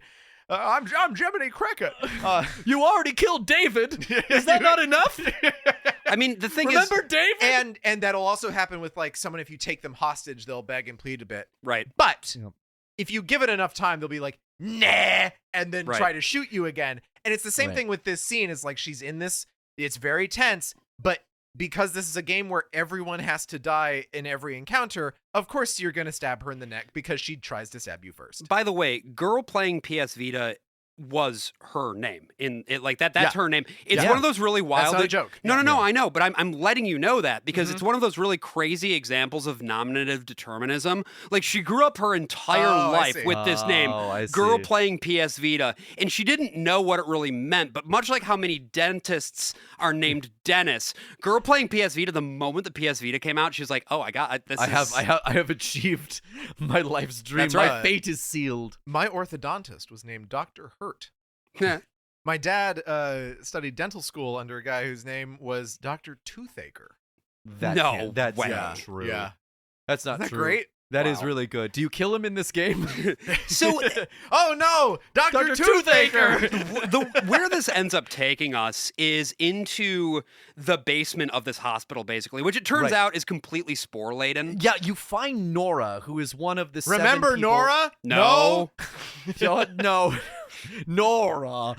Nora. But she's immediately antagonistic to you in a way that I find extremely funny. and Yeah, very in yeah, keeping yeah. with So the world. this is She something. does this like, oh, are you still horrified by his scream? Like I still hear But them every that's a- night, but and I it's a- love it, baby. Yeah, she's I like, love yeah, every he minute died like of a it. bitch, and it's like totally just a dupe, and it's odd. It's Yeah, an it odd does feel scene. like, why are you doing? Well, the I guess He they reason- has want a the whole gun. variety. Like, give us some. Maybe they wanted to give us some variety. They don't want you to feel bad about it until later. but, That's like, I that's don't what know. it is. Yeah, It's like they have their fingers so heavily on the scale, and they don't want you to completely lose your empathy for Ellie, right? Because Yes. if it's this woman who's haunted by something that she has experienced by witnessing the murder of Joel, and then you turn right around and torture her for a whole bunch of information yeah. You about don't Abby's stab location. her in the neck. No, you beat her with a pipe. You just drop her down into the fungus basement. Which again is actually one of the cruelest things that Ellie does. Yes. Yeah, right. This is is just this throw is one of the her to nastiest that. things Yeah. because, of course, Ellie can breathe the spores just fine. Yeah. Because this is something that wasn't in the TV show but might be in this next season. Right, People they're have to bringing wear spores back in a big way. masks around the bloomed spores or the bloomed whatever, the bloomin' onions. And her Epic mask broke psychast. earlier in the game. That's when she reveals to Dina, "See, I'm fine. I'm well. It's okay. I've been keeping this a secret, but I'm totally immune." Yeah. And here it's just like, "Okay, bitch, you're coming in with me, and I'm gonna watch you die, Right. and then I'm gonna hit you with the pipe a bunch." Right. And this scene, it received a lot of hot takes in the discourse when it Yeah. came out. And what I think is a thing that's overlooked about it, frankly, is that what Ellie does here is incredibly dumb and is actually not nearly as interesting as just being like, hey, all right, you don't have to tell me. Yeah, I'm going to let you turn. Right. Right. That is, and again, that is so much more diabolical than I'm going to hit you with pipe. Because I've hit a lot of people with pipe at this point, Yes. including David. And he was God, begging for his David! life. with this woman having been like, yeah, it was so cool watching Joel die, like it makes you feel motivated to hit her with the pipe. It makes you feel like you're getting some sort of revenge Yeah. in a very like palpable physical way. To me, the thing that's actually more interesting is what directly follows this scene, Right. which is that Ellie goes back to Dina. You can see in her eyes that she's like haunted haunted by what she's had to do, which again, strange, because why would this be the thing? Yeah, why would this Right. stand out more than the girl playing a video game who you just neck stab? Right. You know? Yeah. But she's so like, oh, this is so horrible. Like, from this point on, she is essentially broken bad. And you have Dina then sort of consoling her. This is, I think, a classic example of the media trope of shooting and crying, where it's like, Right. oh, I did something so horrible and it was like morally questionable or outright repugnant, but I try to get you back on side narratively to to empathize with me. Right. Because I feel really bad about it. Right. And shooting and crying is specifically a term that was raised in Israeli media criticism. Right. Specifically talking about the Academy Award-winning animated Flash feature, Waltz with Bashir. Right. And then, of course, the more recent show, the one that everyone loves watching on Netflix, Fauda. This is like the narrative of like the shooting and crying thing is you've got some young IDF conscript who is commanded to do some horrible thing by the higher ups, does it, shoots a fucking Palestinian kid in the face or whatever, and then is haunted by that for the rest of his life. It was so horrible what he had to do. It really was horrible, which is why we're getting the perspective of the guy who did it rather than the child or the family of the child. A good American example would be the Hurt Locker. Right. We have the same thing with a kid. Yeah. Or in this game, Nora, for example, who is used as a tool in a way that, a lot of black people in this game are used I noticed as that. tools. We'll get there. The racial politics escalate, let's say, in the second part. So we'll talk about that. It's a very more in diverse part cast. It is. It is very inclusive Israeli propaganda. So we get another flashback. This to a different hospital, namely St. Mary's in Salt Lake City. This is a fun bit of disorientation. Yeah, I You're like I'm this. at the she left. This was all day 2. It was day 2 flashback. Leave the theater again. Go to the hospital. Still on day 2. Now it's like, oh, did we leave the theater again to go back to this hospital yet again to pick up whatever we left behind or whatever? Right. And no, this is the hospital from the first game. Yes. This is Salt Lake City, Utah. So Ellie finds all of the transcripts and all of the audio recordings from the doctors and learns the truth. Yeah. And Joel rides up on his horse, basically like out of his mind with worry, because he knows she's gone to Utah. Yeah. And that she might be looking for the truth. And we get this scene where Ellie finally lays down the law. And I want to be very clear here. I have cut a lot of pauses from this. I just need you to remember I have cut pauses from this. If you lie to me one more time, I'm gone. You will never see me again. But if you tell me the truth, I'll go back to Jackson.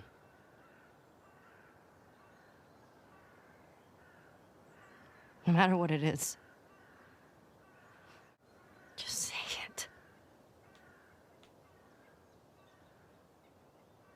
Joel.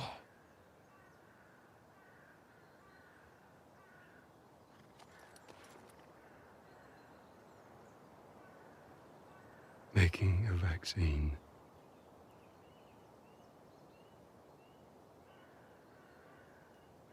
would have killed you.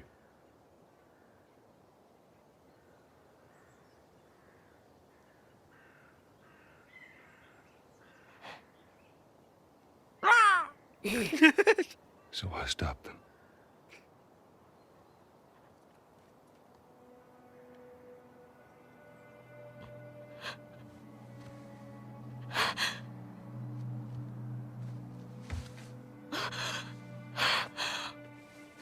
Oh my God.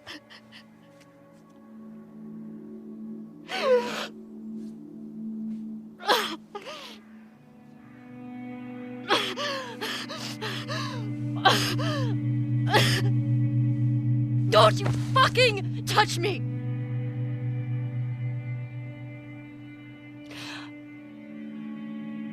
I'll go back. But we're done.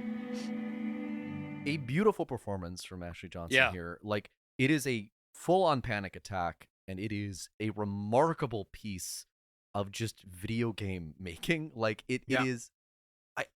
Again, great acting also here from Troy Baker, I think.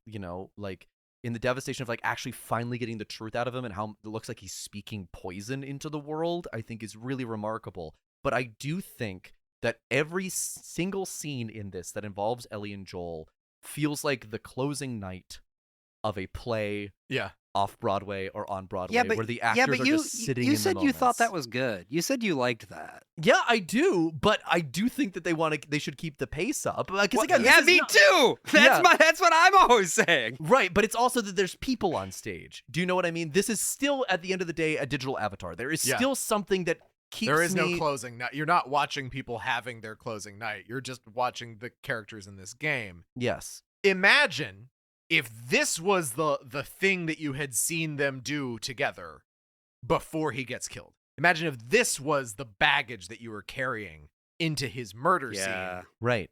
Instead of something that you encounter so much later. Yes. So we find ourselves in day 3. We wake up in the theater. We walk through the scene shop. Love that scene shop. I know I already said it, but I love that you can look up and you can even see the drops. Yeah. It's really fucking so cool. Again, cool. it's like, wow, it's so much detail, but for here, it's for a good purpose, which is creating a theater in a video game. Which is always the good. most noble purpose That's of all. right. Yes, of course. Until you have to do a boss fight there. So, Spoilers. Jesse wants to take Dina back to Jackson. And Ellie is like, I still need to find Tommy. Remember Tommy? Yeah. Yeah. Again, Who? this could Wait, have... the Who's Tommy? Again, Yeah.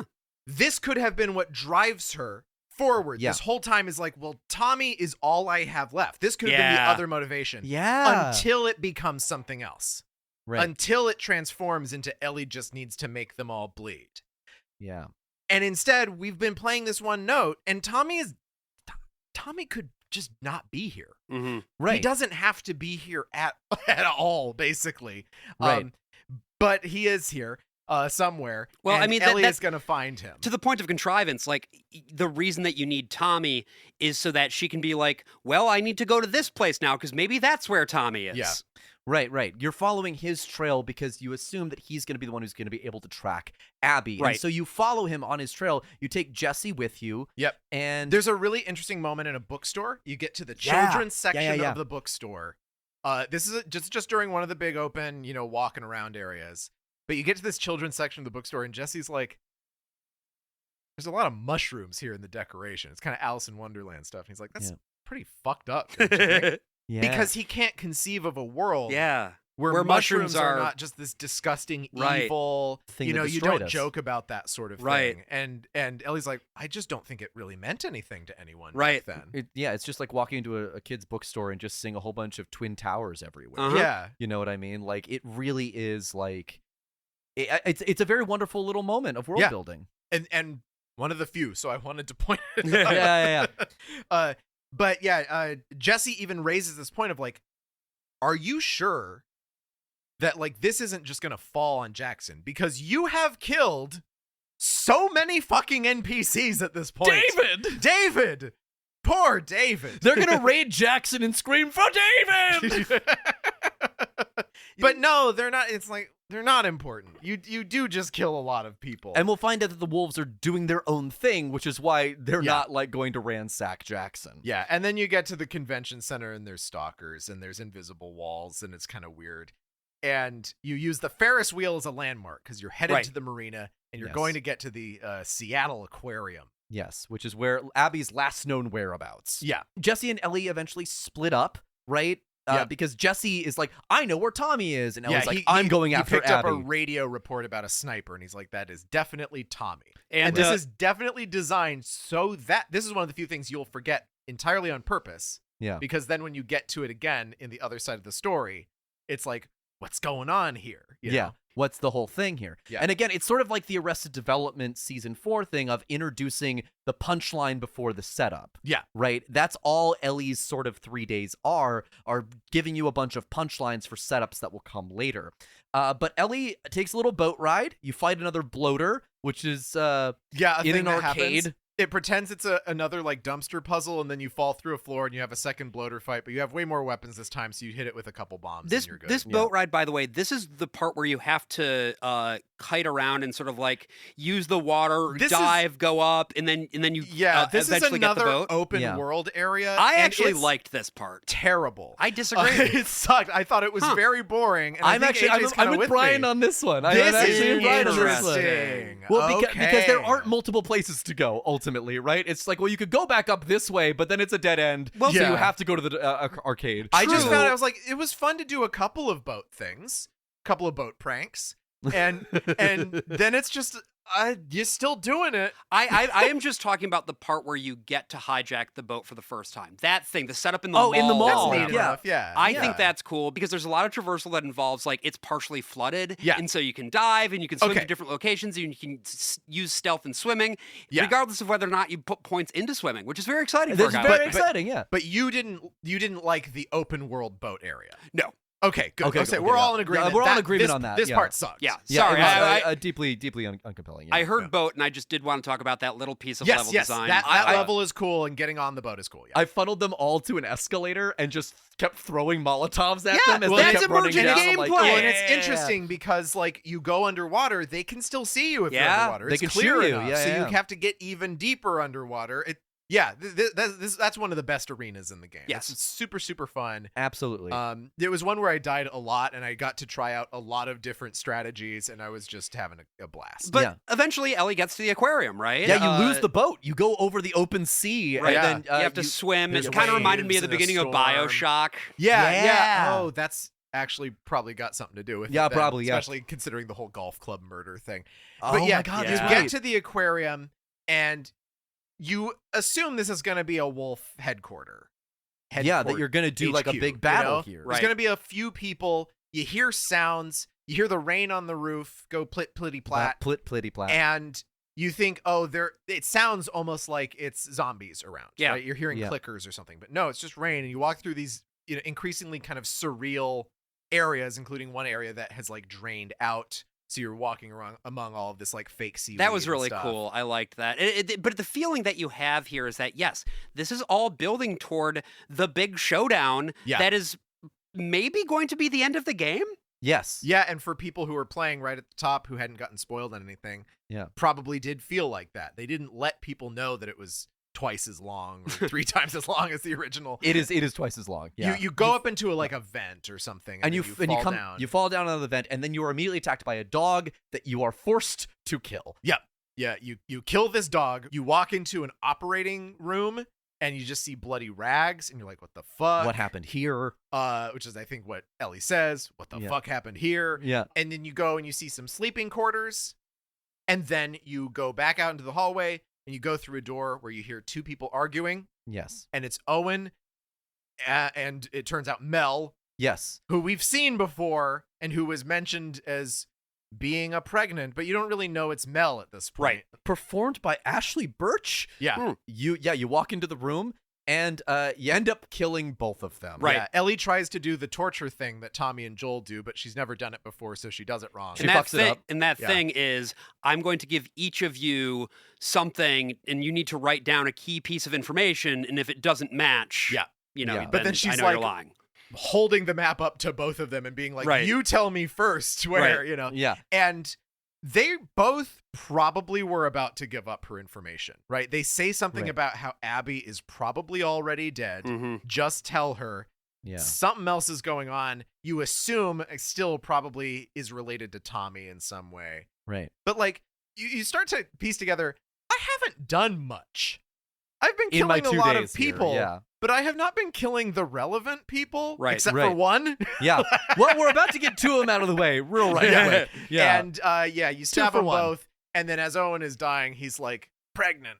And you go over and you like unzip her jacket, and you see that she's pregnant. Big old belly. Yeah. You have killed a pregnant. And you drop your map, and you run off. Well, Tommy saves you, but you drop your map, and you all run off. Yeah, and the map stays behind. Yeah. And you make your way back to the Pinnacle Theater for the pinnacle of the story. Yep. There's also, it's the movie that's playing is Cassandra, which is the same one from the first game. You saw ads for it in the first game. I see. But, you know, it's also tying it to the whole Greek. Yeah, right. Because who, of course, told Agamemnon of his death in a way that he didn't understand, but Cassandra, who he had taken from Troy when she also tried to warn Troy. Which, here's the thing. I think that's actually very clever. It's good that think they that's understand what they're drawing from. Yeah. Yes.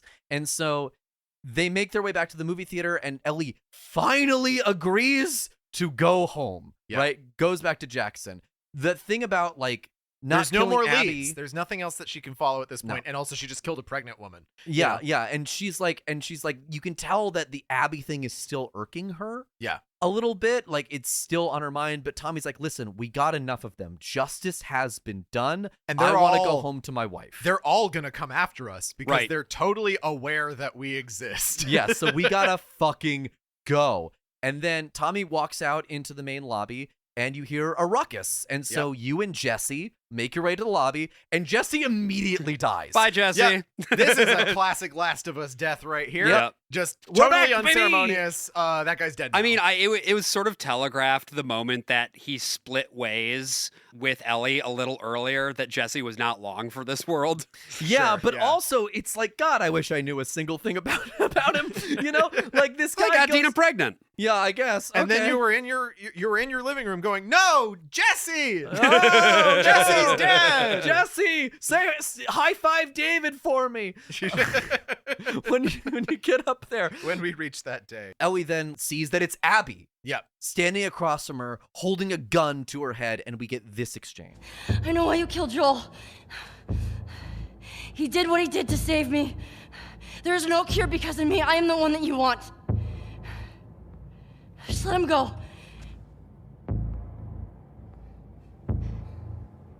You killed my friends. We let you both live. And you wasted it. Cut to black. And you're like, okay, here we fucking go. Boss battle time. Let's fucking take this woman out. And then, flashback. Yep. We are in Abby's childhood, somewhere in the forest. Yep. And we're going to play the back half of this game almost entirely as her. Yes. And that's where we're going to be next week. Yes. The next of us. The Next of Us. Ooh. Again, if it really is The Last of Us, why did they make another one? Damn. It should just be The Us at this point. Shh. Josh, don't say anything.